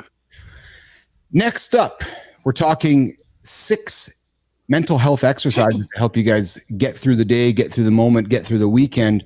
We'll talk about the 10-year test. When dealing with stress, when dealing with a moment, you're driving behind a car right now, or you're getting anxious because there's somebody going too slow, or you're trying to get somewhere faster, or you're in a situation at work, or you think that there's an urgent moment right now. Ask yourself, will this matter in 10 years from now? And it's a great way to, I think, keep focus on the big picture and not sweat the small stuff. Jon Andersen, you dropped something a couple of days ago about, when you get into traffic with somebody and somebody might frustrate you, you make a decision going, I can either react or I can respond. Johnny. Yeah, you can react or you can respond. you know, when it comes down, and I love the whole 10-year thing. I've actually taken that and I've shaved that down, because 10 years to me seemed like, God, that's an awful long. It's hard for me to really get in that space, but 5 years, I can find myself there a little easier. And just about everything that's got you all bent out of shape is not going to matter in 5 years. And the craziest part is most of the shit that's got you bent out of shape is never even going to come to reality. It's only living in your mind. Yes. So, you know, when in going to what you're saying, Keith, about respond or react, we have a massive ability to keep ourselves in a good frame of mind, a positive frame of mind, if we don't react to the dumb shit that happens around us. Yes. You can take a deep breath and respond. You can keep yourself where you want to be mentally. What I remind myself is, I'm not going to let that person have control over my day. Yes. Yeah. Yeah. Isn't that true? That's exactly it. All right. The fifth exercise in this whole thing, and this, Marty, looking at you, brother, this is almost like Joseph Hernandez's comment here in the last hour. And I think we all know people that deal with this all the time. And this very much equates with the business athlete mindset or the lifestyle that we like to live, Marty. But it's this idea of cognitive reframing. I get to do this instead of, oh man, I fucking gotta go for a run right now. Oh man, I gotta go do international bench press day today. Oh man, I gotta go to the gym for an hour. Geez, I wish I could do something else for this 1 hour of my life. Right? It's this, no, hold on a second, man. There's actually somebody that maybe can't do bench press, or maybe somebody can't go for a run. You know what got me started running in many ways was I saw my brother's father-in-law, who's now in a wheelchair. And I was like, okay, I'm not going to bitch about it anymore because I can run. That's a good way to look at it. And a lot of times, you know, I got to talk to my clients because they'll come in and be frustrated that they got to go to work or they got a project at work. Yeah. And I'm like, yo, be thankful you have a job. You know, it's people out here. You know, I know one of my clients, she interviews for whatever company she works for. And she said a guy broke down crying because he got an interview and he been, you know, getting denied from hundreds of companies for an interview. So, you know, be happy that you got your job. Don't come in here negative like that. And especially in these times and in America with the economy. So, you know, so that's a good way to look at it, Keith. Yeah. And you take that energy, that person that's bitching about their job, you take that energy and you put it in towards developing a skill so you can get a better one. That's the way to do it. Yeah. And show your kids at the same time, Johnny, Marty, Kristina. Yep. Right. So, yeah, I'm going to go. And so, you know, we know Seth Kuhn's out there grinding it every single day. Right. He puts his kids down and he goes and becomes a coder and developer because he's chasing his dream. Right. And his kids are going to wake up one day going, holy smokes, Dad, you did all that for us. Yeah. And then he's showing his kids something. Right. So, but listen, Seth isn't complaining either at all. And he's not complaining at all, right? Seth heard us yesterday, brother, and he's like, "Man, I heard you guys talked about my post yesterday." He said, "I felt heard and seen." And you know what, Seth? We hear and see you, brother. You know, I feel like you're like one of our what's the word here? He's like on the team with us here on the show. Last one, 6 exercises for mental exercises. I'm gonna put this on the table for the team after offering my own comments. Zoom out of the situation. Imagine looking at your life like from the space station or from a really far place and look around and go, how small is this problem right now in the grand scheme of everything? Right. And I'm not trying to diminish it. Kristina, back in your journey of collecting those pills, those are big problems. We're not trying to diminish that. But now as an older woman, you look back and go, okay, there's more going on there. So what I'm suggesting is zooming out from the situation and trying to have that awareness, as AJ talked about yesterday, and then try to create that intention to zoom out and ask yourself how difficult the situation is right now to gain perspective and reduce emotional intensity. Kristina Flynn. So I do 2 things. I allow myself to zoom in if I want. So if I'm in it and I can't get out, put on a timer that you got 5 minutes. You want to cry? You want to bitch? You want to moan? You got 5 minutes to do it. We'll sit here and we'll do it. And then you need to shut the fuck up and move forward. And the zoom out to me is really the context that a lot of people have talked about is zoom out to your deathbed. Yeah. Zoom out to your deathbed and look back and say, what am I going to be talking about? When I was hanging out with my grandmother on her deathbed, she talked about, I didn't cry enough. And I don't know why I didn't cry enough. She talked about the shit that she didn't understand about herself or the things that she wished she had done. Think about what you are going to be thinking about. What do you wish that you hadn't done?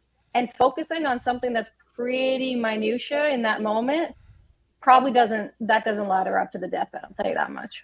Yeah. Marty, how about you, brother? How do you focus? How do you pull back from the situation? Well, first of all, I like how Tina says zoom in, because you know I do the same thing. I give myself 5-10 minutes and I just sit there and think about whatever I'm going through, act like a little bitch for a little bit, because sometimes you need that. That's how I say it. All right? Don't get offended because I said that, everyone. Yeah. All right? That's how I look at it. But you know, zooming out will allow you to really look at, okay, what's the issue here? I didn't communicate with my girlfriend. Is it a money problem? Am I having an issue with my mom? Is it that big of a deal? And 9 times out of 10, it's really not that freaking big of a problem, and it can be fixed. There's a solution to every problem. I tell myself that when I zoom out, and I get it done. It's simple. Yeah, Johnny. Yeah. So I think the thing that's missed in general, and even a little bit in this conversation, is that nasty shit that lands in our lap, there's a silver lining to it. Mm-hmm. So I've got my brain literally, I'll get caught in that little toggle, you know, like Kristina said, 5 minutes. If I make it 90 minutes being bent out of shape, I'm telling myself, man, you really fucking missed the boat. Now, I'm not saying I don't feel what's going on, but I'm saying, okay, this is going to have something it's an opportunity somewhere. There's something that's going to help me be a better man. So I immediately start to look at the situation to find the good inside the bad. All right. So here we go. The key takeaway I'm going to tell you guys, or I'm going to suggest, Nation, is that I'm going to suggest making mental exercises a habit. Create some awareness, create some attention, right? Over time, the goal would be is that you're going to reduce anxiety and give you some clarity when you need it most, right? So I hope you guys enjoyed the last segment here of Reloaded, 6 mental exercises, quickly reviewing them here to give you guys, again, something to, you know, get you going through your day here. But, you know, think about the power of perspective. Think about the power of gratitude. Think about a worst case scenario, right? Think about a 5-10 year test. Look out in time, right? If you've been around long enough, you know how time feels. Look forward on time. Reframe the situation. Think about I get to do it instead of I have to do it. You know, and think about zooming out. More importantly, maybe think about zooming in. You know, Kristina, Marty, I always think about Lauren, right? Lauren's like, sometimes I just need a good cry. Sometimes I just need to go into the shower and just let it all out, right? And I think it's great advice is that, you know, don't run away from the situation. Maybe go run towards it with intention, create that awareness, and then step back from it. You know what I do, guys? One quick little tip here before we wrap the segment up. When I'm in traffic or if I'm driving around or somebody's being kind of a dick on the roads, or I see somebody being a jerk on the roads in traffic, you know what I think about? I think about my mom. I think about my mom driving the car as a 70, 80-year-old woman, and I think about some asshole on her tail and how scared my mom might feel. Because if you as a man right now in a situation thinking about your mom who you love, like Johnny, does it not just make your skin crawl when you think about your mom who you love scared? Or Marty, thinking about your mom scared? That just makes me feel horrible. So when I get myself into a situation where I see an elderly woman, or if I'm driving or if I'm frustrated, I'm like, hold on a second, that could be my mom. You know what I mean about that? Because we don't that's perspective right there, because that mom is like that mom is a mom to somebody else, gentlemen. Mm-hmm. So when you're out there getting frustrated with that lady on the road right now, don't. It could be your mom. It's somebody's mom. That's exactly it. That's exactly it. All right, let's get to the in the gym segment with Jon and Marty. We are going to get physical. Johnny has been in the gym for how many decades, Marty? Not 1, not 2, not 3, 4 decades. Johnny Andersen has been lifting weight, putting heavy things down, picking them up, putting heavy things down. So I thought what we could do today, I'm thinking that the guy, Kristina, has learned a couple of things in his life. He might have learned, you know, something over there, something over there. And I'm thinking that Business Athlete Nation, who I know likes this segment, because I get comments, I see the comments on YouTube, I see the views on YouTube, like, yeah, we like when Jon and Marty get in the gym and chat. So I'm thinking that there's people out there that want to hear some hacks, Marty, from Jon's perspective, that even you're thinking about, fuck, I'd like to learn some stuff from Jon Andersen today. So I'm going to go prepare the Creator Spotlight segment with Kristina and producer Jimmy. And you guys get in the gym and let's learn some hacks. And we'll come back in about 10 minutes to continue with Community Corner, Creator Spotlight, Business and Branding, and walk Jon and Marty out of the gym. All right, guys, you guys are up. Jimmy, get me out of here. All right, my brother. What's the first hack, man? What's the first hack that comes to mind, man? Talk to us. Well, I think when it comes to the gym, we understand that it's a process. It's not just show up for today. It's not show up for a week. It's basically needs to become a habit and a part of life. And as human beings, when we find ourselves wanting to do something, if you like to go to the movies on Thursday night, guess what? You're going to go to the movies on Thursday night. What is it that made you want to go to the movies? Maybe it's the entertainment. Maybe it's the popcorn. Who knows what it is, but you want to go. So when it comes to the gym, you really got to frame this in a way where you want to go. If you continue to keep your mindset in a place where you're seeing the benefits, you're seeing the good, not the bad, you're going to want to go. So I think it's really important for people to truly look at, okay, I'm going to the gym and I'm getting A, B, and C versus shit, I'm going to the gym and I'm losing A, B, and C. I guess the foundation to this whole first tip is when you develop a mindset that you want to go, it's real easy to continue. I agree with that. And it all comes down to your why. What are we in the gym for? And it has to be bigger than the vacation. Has to be bigger than looking better than your old boyfriend's current girlfriend, the new girl, or vice versa, the new guy. It has to be bigger than that. So I'm right there with you, Johnny. What we got next?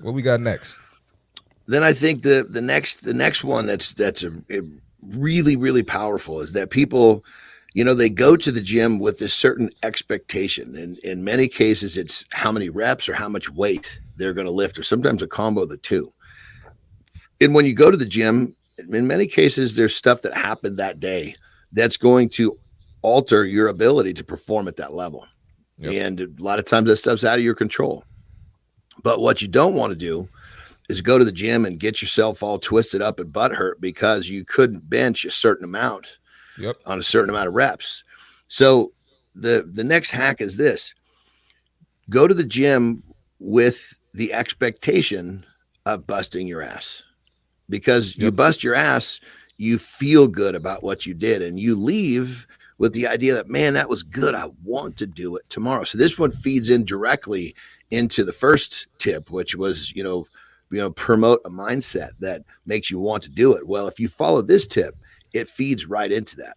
I mean, I can't tell you how many times I have, gone to the gym and I can tell right out of the gate, man, today's probably not going to be one of my best days of performance. So what I don't do is get all twisted up about that. I okay, I'm going to just bust my ass. And the funny part is sometimes when you have that perspective, you actually end up performing really well. But when you got a bunch of anxiety, oh my God, I'm not going to bench what I want to. Guess what? It ain't going to happen. So go to the gym with the expectation of busting your ass rather than the expectation of lifting a certain amount. And that's actually a great point, because this morning I was listening to Tom Brady. When I was awake, you were still asleep, John, because I get up before you.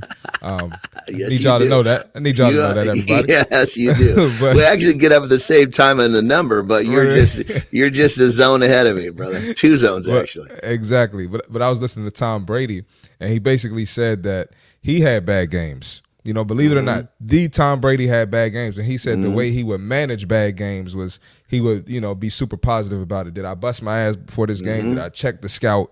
Did I do everything I was supposed to do? And that will help him manage having a bad game. So the same applies to your lift or whatever your gym session is.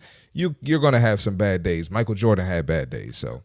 Well, in 100% on that level, this concept, a little bit of a side note, but it's really powerful. When you do what you're supposed to do, like you're talking about Tom Brady doing what he needed to do to perform his best. And if you end up failing because you didn't perform the way you wanted to, you go to bed at night knowing you did everything you could, because in your heart, in your chest, you know.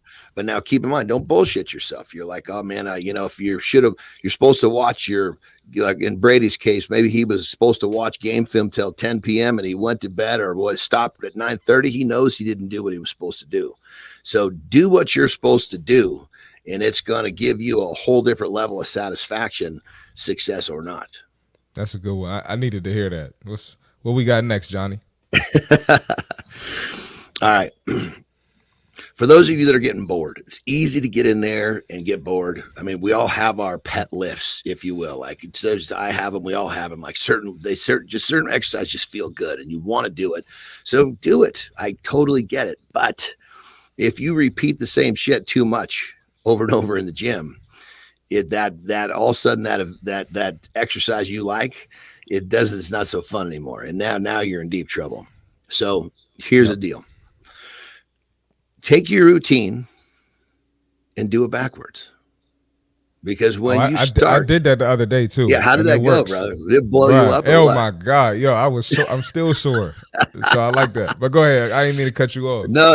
I mean, it's perfect because anybody who's done this is like, son of a bitch, what just happened? And that's how powerful it is. A lot of times people think, oh, do it backwards. What's going to happen? Well, give it a shot and see what. Our man Marty again is testifying right now. No, I'm doing that every week now on my chest day. Every week. Yeah. Well, and here's the crazy thing, brother. You know what I do with something like that is I just keep it tucked in my hip pocket when I need it. It's like an ace in the hole. When I need to pull it out. When I need to pull it out and win, it's there because if I exercise it too much, now it doesn't have that same punching power. Okay, so I won't do it every week. but check it out. Here's kind of an extension of that, and we'll call this the next hack.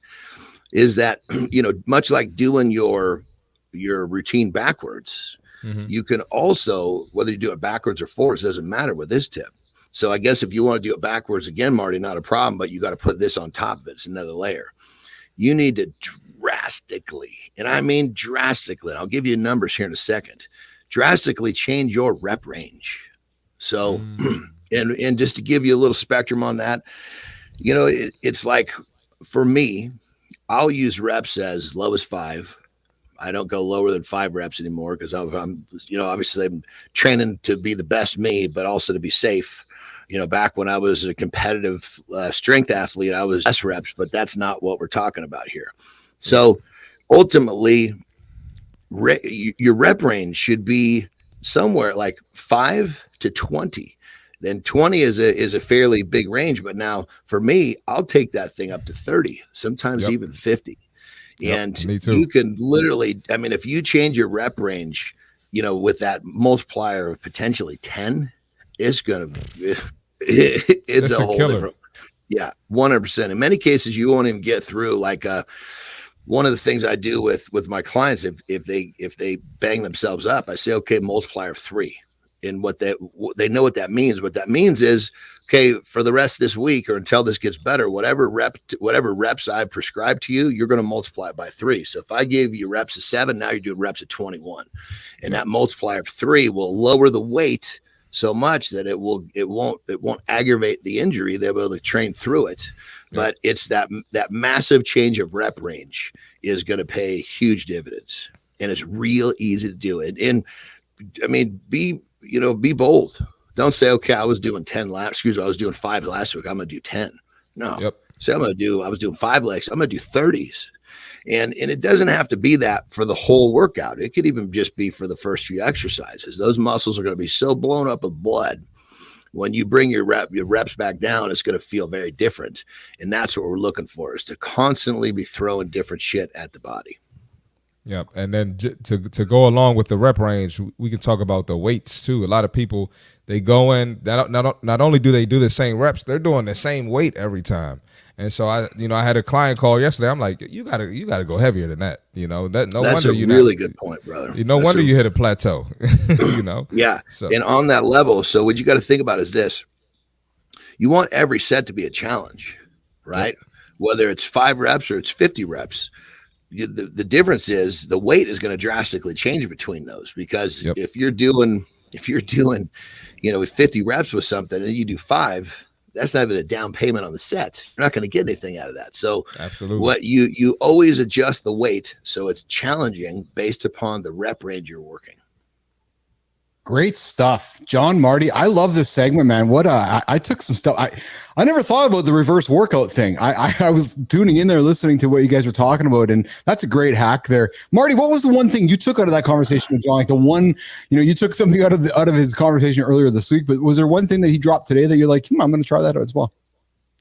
I think the mindset thing is probably the biggest. The first one. Yeah. That's the biggest it's the toughest, one, man. But it's the biggest for sure. That's the biggest one. A lot of people are working out for the wrong reasons, and I use this stuff with my clients, so this is great for me.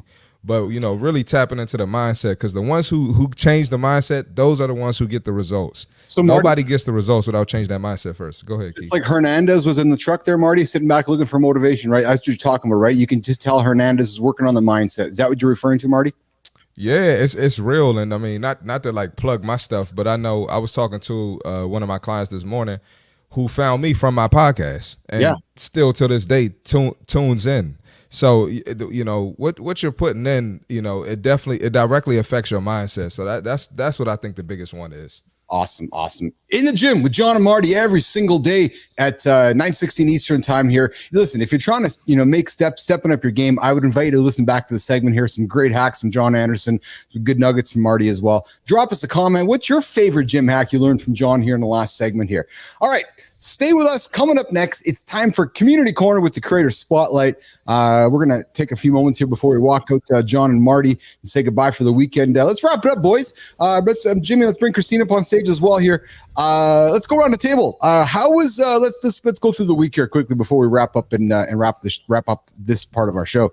Marty, highlight for the week for you, brother, and highlight it today.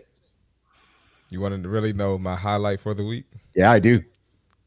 Talking about man boobs with our guy yesterday, Daniel. That was hilarious. And then he's right there just adding stuff in with me and Johnny. Like it's just that was hilarious, man. That was my highlight for the week. I was in the gym yesterday working out with that segment on the screen. I was fucking howling. I was listening to Johnny talking about rolling the tits, and then Marty, you talking about God making men, not making men with boobs. Kristina, if you missed yesterday's segment, you got to go back and listen to it because it was. She's gonna kill us. She's gonna kill me and Johnny. Johnny, Kristina, I missed one fucking day and everything goes to shit. You don't want to, Kristina, as a man, you don't want to have a folded tit, as Jon Andersen would say. Johnny, well, as a male, you don't want that. A folded tit as a female, that's you want that. There's nothing wrong with that. You want that. I mean, low hangers. You don't want the missiles. You just want a nice full, but a little crease tells you there's some mass there. As a man, you got a crease. You got a big problem on your hands. I love.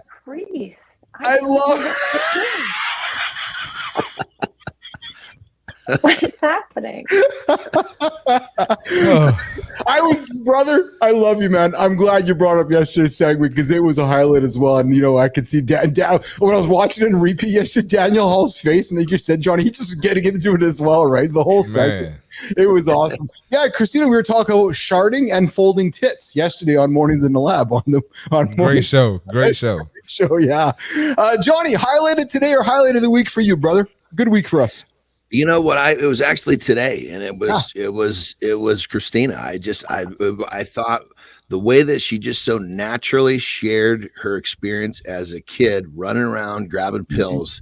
To me, that was fucking powerful, man. I'm getting goosebumps just fucking saying it right now. So I just love the fact that Kristina, you're just the strength that you show and being vulnerable like that is next fucking level. So that was my highlight. I got goosebumps too, man. I just got emotion in my eyes too, Johnny, because it wasn't the fact that she had to wind up for it. She just, I know. that was the delivery was half. It wasn't like she had to like take a minute. Yep. She just, that's the fucking strength. That's power right there, man. Well, you know what that is, Johnny, too, right? And Marty, that's just like Ty Hogan a couple of days ago. Like the way that Kristina delivered that was just normal. It wasn't a performance. It's just it's her story. It's like, nope. Yeah. Mm-hmm. Right, that's authenticity right there in front of you guys. Absolutely. Well, and that's what she's teaching, and that's, I mean, if you can't do it yourself, you can't teach it. And clearly, she's got that one by the short and curlies. What? Speaking of, Kristina, what was your highlight of the week? Well, yeah, first, thank you for saying that. I will say that it's taken me a long time to get there, and I'm the first one to say that doesn't happen overnight, and by no means do I ever say to my clients that's where you start. You start by sharing little teeny bits of your life that show your humanity, and if you want to get there one day, great. And if you don't want to talk about that shit either because it's really hard to do, then don't. You still have a story worth telling. My highlight of the week, based on what we're talking about here, was missing yesterday's conversation because I'm glad I wasn't there for it.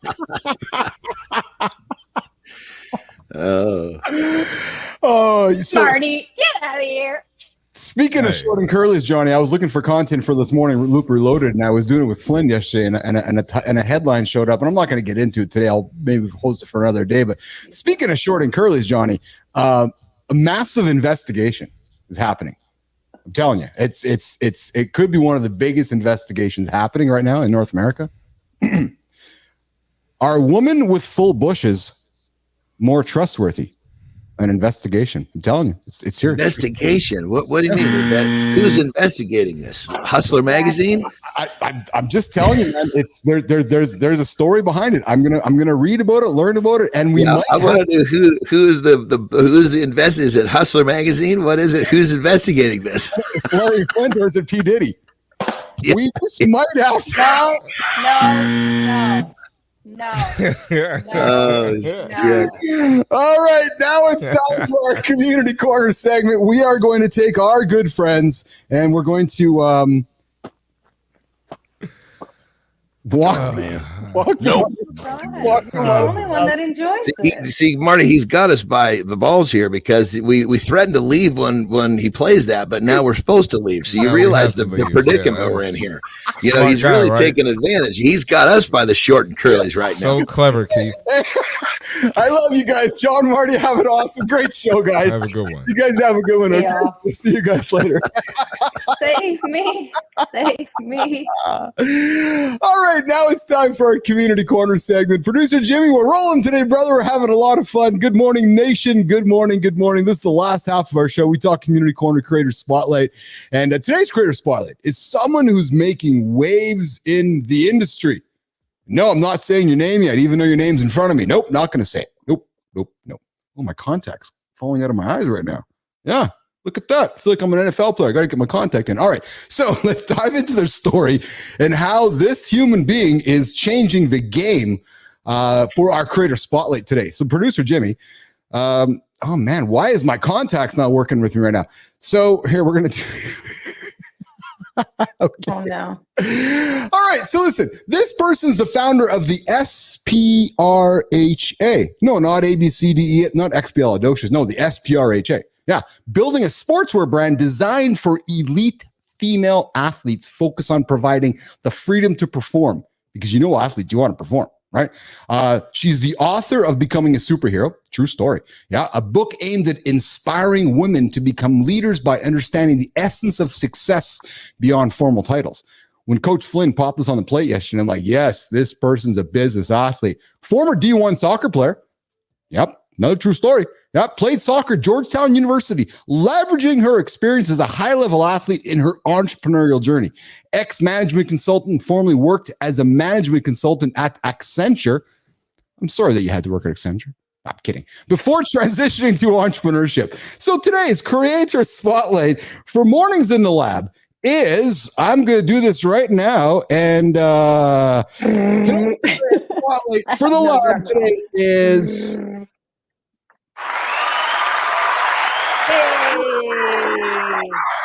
Marina Paul. Yeah, Marina Paul building SPRHRA, an elite female athlete. Superhero, how you say it. Superhero. Yes, that's who she is, Marina Paul. We are celebrating you here today for Creator Spotlight. Kristina Flynn, Coach Flynn, why are we celebrating Marina Paul today? So I've had the pleasure of getting to know Marina for a while now and just watching her journey, having both been female athletes in the collegiate system. I just really initially respected what she was doing. Unless you've played women's sports and you have had to deal with the bullshit that is the women's uniform, meaning it's a man's cut just given to a woman in a smaller size, Yeah. you don't really understand the value of what Marina is doing. She is saying women's bodies are different. Oh. The way that we sweat, the way that we move, the way like our shapes, all of it.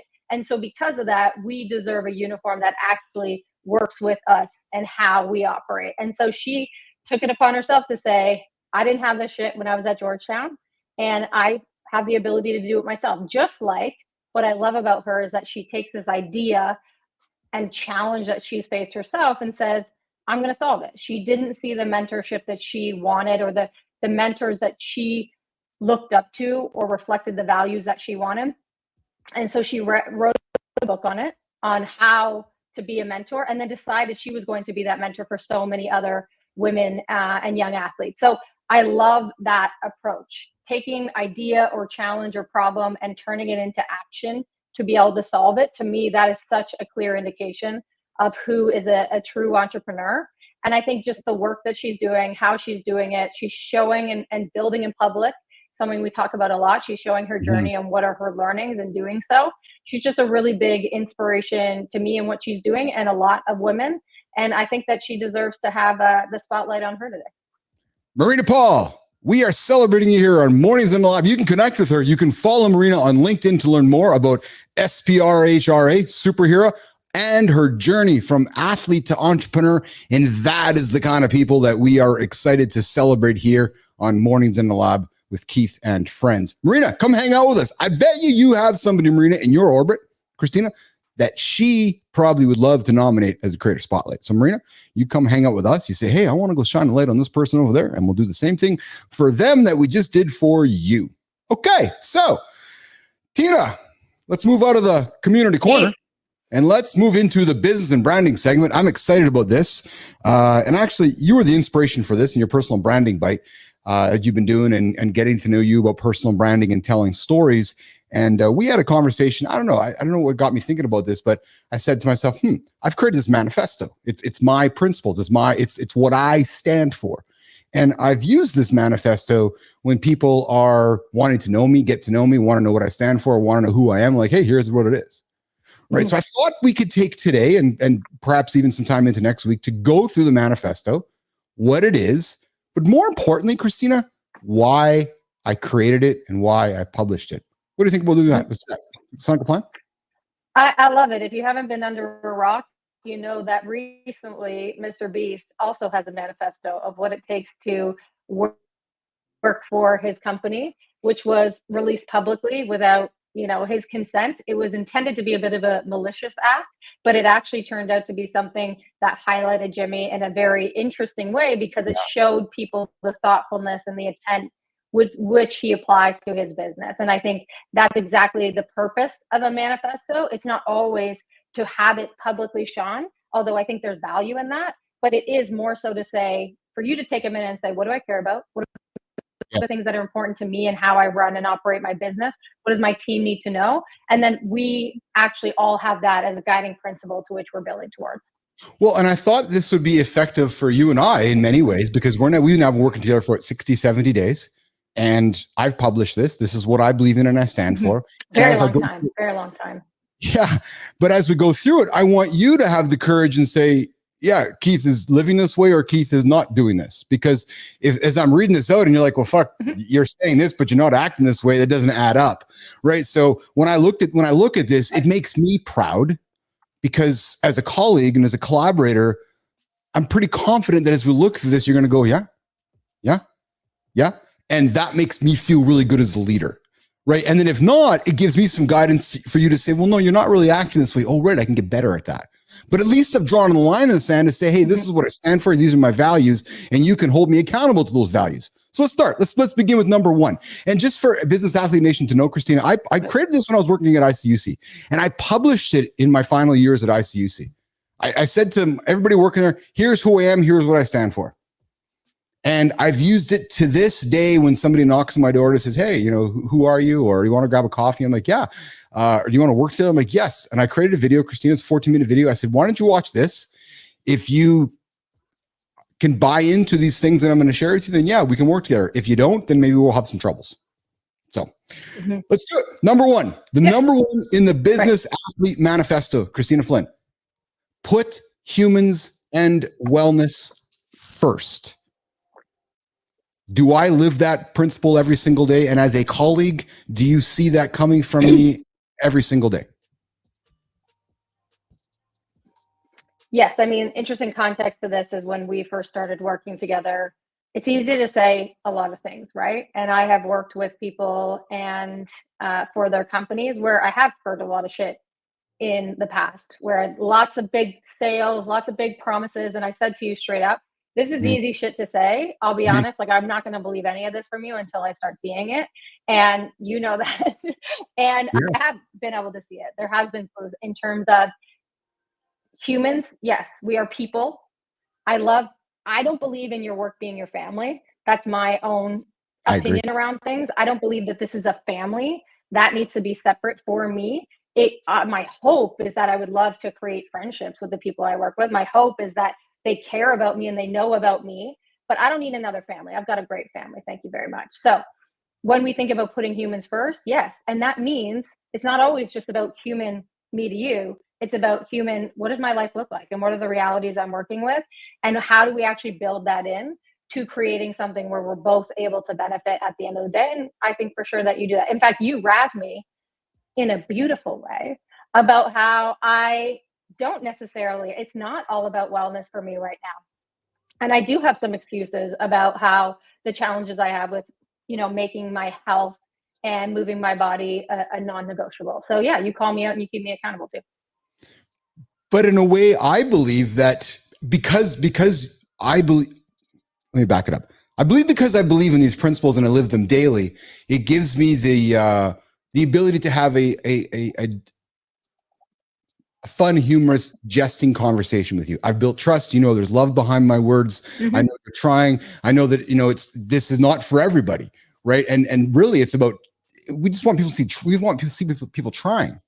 Right. So for me, with putting humans and wellness first, Kristina, it's just, I just think it's really simple. It's so cliche using a page from Jon Andersen, keeping things simple. But I truly believe that if you as a human being are well and you're taking care of yourself, and I'm working with an adult, somebody who's taken some time to learn and have some emotional intelligence, you're not a child, that you wake up every single day trying to and wanting to be good, not only for yourself, but for everybody around you. So if I can empower that, why wouldn't I? Right. I think more and more leaders are leaning into this type of philosophy. I don't know if everybody still is, but it's just this unequivocal, unconditional, support. Right. There's just no question. There's a reality here that we're talking about, right? This is your company. You have not taken any significant money from a VC. You are not really accountable to anyone other than yourself, which gives you the freedom to have this manifesto and allow it to be what you want it to be. The reality of taking on VC money or building internally with a corporation is that you lose a lot of the autonomy to be able to establish these principles and make it about human or wellness first. We know that if you're taking on money, your fiduciary responsibility as a board member is to the shareholders and the shareholder price, which means that at the end of the day, everything is going to be stripped away in order to maintain the highest value associated with that, including humanity and wellness. So there is context within which we need to talk about this too, which we don't need to get into today, but there is some freedom in that, which is beautiful. But there's a reality. Humanity and wellness is always going to come at a very different level of the list for a public company or a VC funded company, because that is not their responsibility. I'm glad you raised it though. It's actually quite timely because of our chat with Pierre Sabbagh today, right? And an upcoming chat in a couple of weeks with Jay Malone. I think your point is so well taken.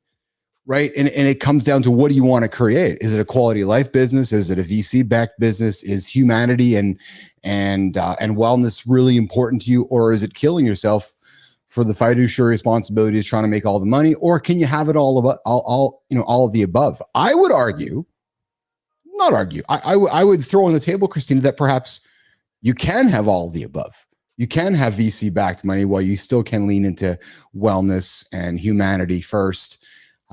To me, it goes back to just, again, hitting those goals, hiring the right people, bringing, and as Mr. Boston says, my cake and eat it too. I believe you can. It's not going to be easy, but I believe that you can, if you got everybody pulling in that same direction based on that one principle. Can you not? Is it not like, let's go back. Let's stay here, Kristina. It's not like sports. Like, is it not sports? Is it not, the Maple Leafs trying to win the Stanley Cup or the Blue Jays trying to win the World Series? Is it not the same thing? I don't know that reference, so I won't go there, but I will say this. I don't think it's possible to take on VC cash. Okay. And let's say this, let's contextualize this. There's different ways of taking on funding. Yes. External funding and VC funding.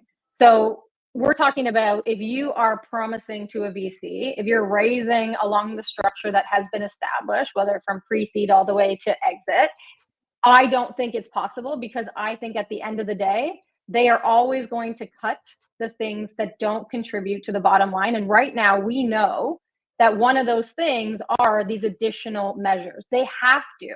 The system is set up. They need to be able to go back to the GPs in the firm and the LPs that have funded the actual fund itself and say, we have done everything to strip away anything that's not going to ladder up to the bottom line.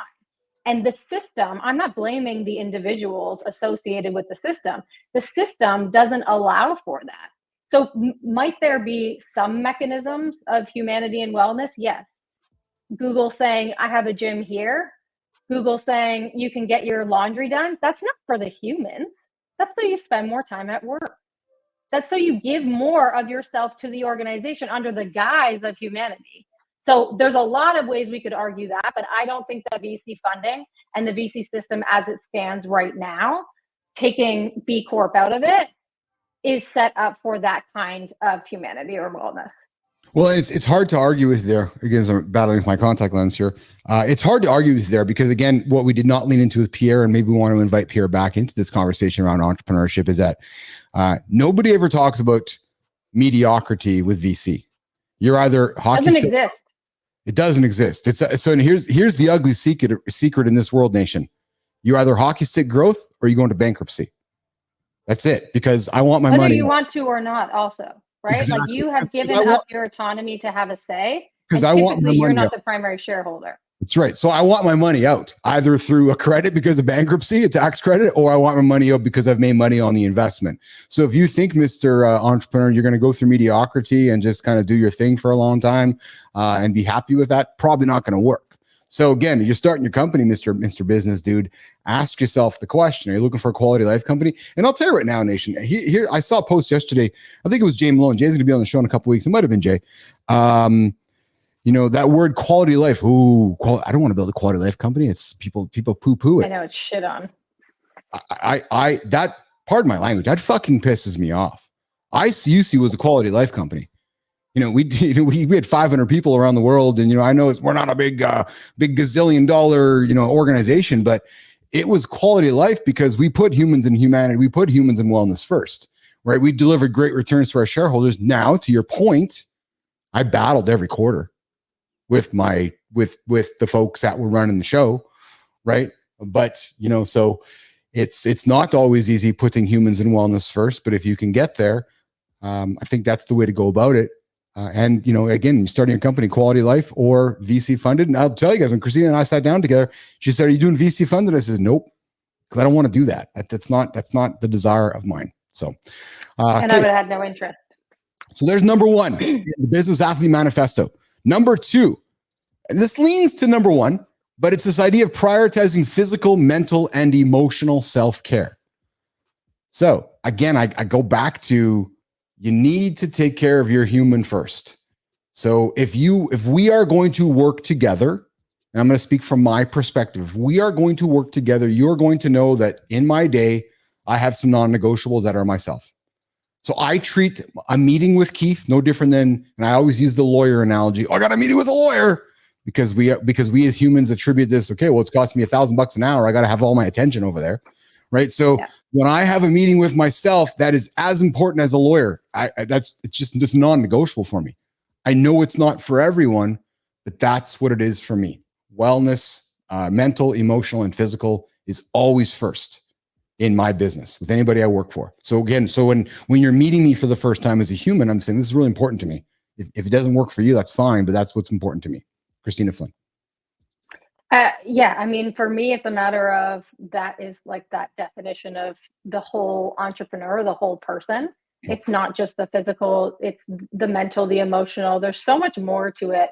Yes. The journey that I've been on, even just in the last year, I've had a psychiatrist since I was 12 years old. The journey I've been on in the last year to understand how complex that is, to understand what the brain body connection is, what our nervous system is, what does that look like? Like, how are those things connected? It's an ongoing journey. Yes. And I think for me, it's one thing to say that those are priorities. It's another thing to do. And I think when it comes down to company-wise, at least, I know that if I have commitments around those things, I don't have the non-negotiables yet, but I know 100% if I said, these are non-negotiables, I have to do them, I would at least have the support in you and the team to be like, yeah, go do them. Like, you can't stand up there as a boss and say, these are my non-negotiables. And then at the end of the day, actually, you kind of force me sometimes to take those non-negotiables. Like, I don't always do it myself. I don't always, go out of my way to be like, yeah, I probably shouldn't be doing this because this is a greater commitment on my family side. But I think my point is, the importance of this is you have to sit back and you have to say, what are those to me? Well, and mental, exactly. Yes, physical, emotional, everyone has an idea, but like, what specifically within that are the priorities? That's where it gets really juicy and really impactful. Well, and this for me too is no different than what Jon Andersen talks about, actions over words, right? Show your kids what you're doing instead of telling your kids what you're doing, right? So again, let's talk about a colleague relationship, right? So I stand for these things. If you come to me one day in the future saying, "Hey, I need to go work on some emotional things or some mental things," I'm not questioning you. I'm just wrapping you. I'm wrapping you with arms with unconditional love and saying, "All right, what can I do to help?" Mm-hmm. Right? Because you know that's what I stand for right from the beginning. So to me, it's a powerful statement of saying these three things are really important: physical, emotional, and mental. Physical, mental, and emotional. You might say, "Hey, I'm having some challenges at home with Aaron right now, and it's really messing me up. I'm not going to be really good as a colleague for the next couple of weeks." Okay, what can I do to help? Mm-hmm. It's real life, mm-hmm.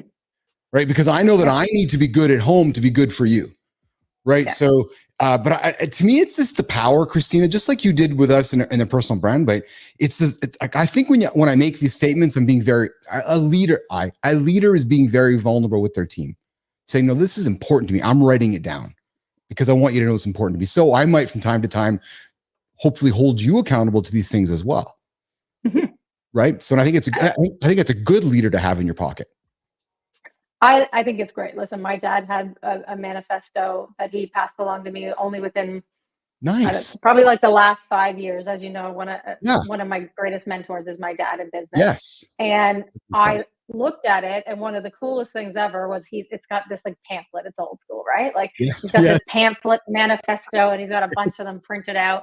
Yeah. And he's like, I would give anyone that was new to my team this pamphlet.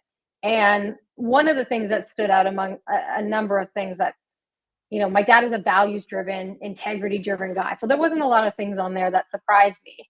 Mm-hmm. But he talked about the fact that, like, if you are not living up to the commitments that we make to each other, I will call you out. Likewise, yes. If I am not living up to this manifesto, you have permission at any point in time to call me out. And I think what that does is that establishes that peer-to-peer relationship in the sense to say, this is my commitment to you.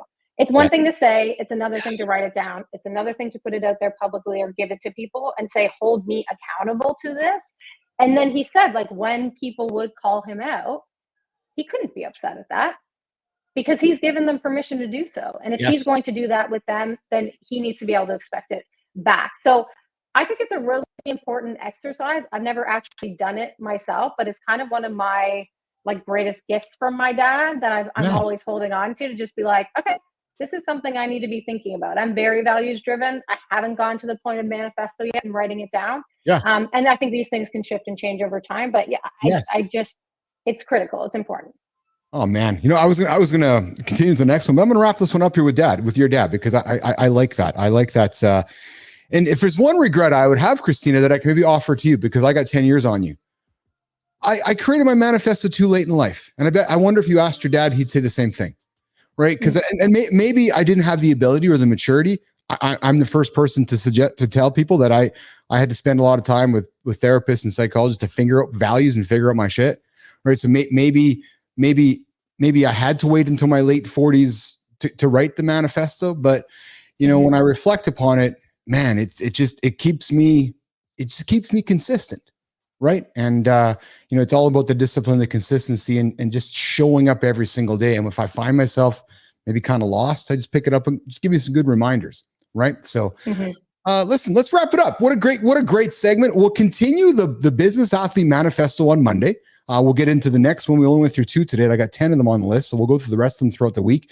But we're going to leave with Dad's last word. Kristina's dad has a manifesto as well. And maybe one day we'll get a chance to see what's your dad's name? Larry. Maybe we'll get a chance. Larry Flynn, not Larry Flint. Larry Flynn.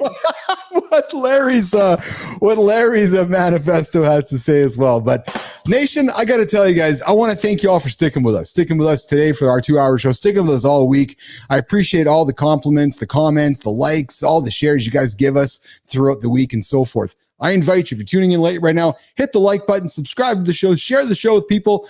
We get up every single day at 8 o'clock Eastern time, Monday to Friday, mornings live with Keith and Friends, a show to help you guys be accountable, hit your big audacious goals, and frankly, just prevent you from hitting the snooze button. We give you good, accountable content that hopefully will be positive to move you guys throughout your day.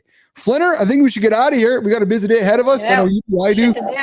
We got shit to do, Nation, and I know you do guys as well. So we're going to rock and roll. Jimmy, let's get us out of here and have a good time. Mr. Boston, Real Deal Prime, Shinku, Shelly, everybody here in the comments that I can see. I appreciate all of you. Good time. Keep getting after it. We'll see you guys on Monday. See you guys.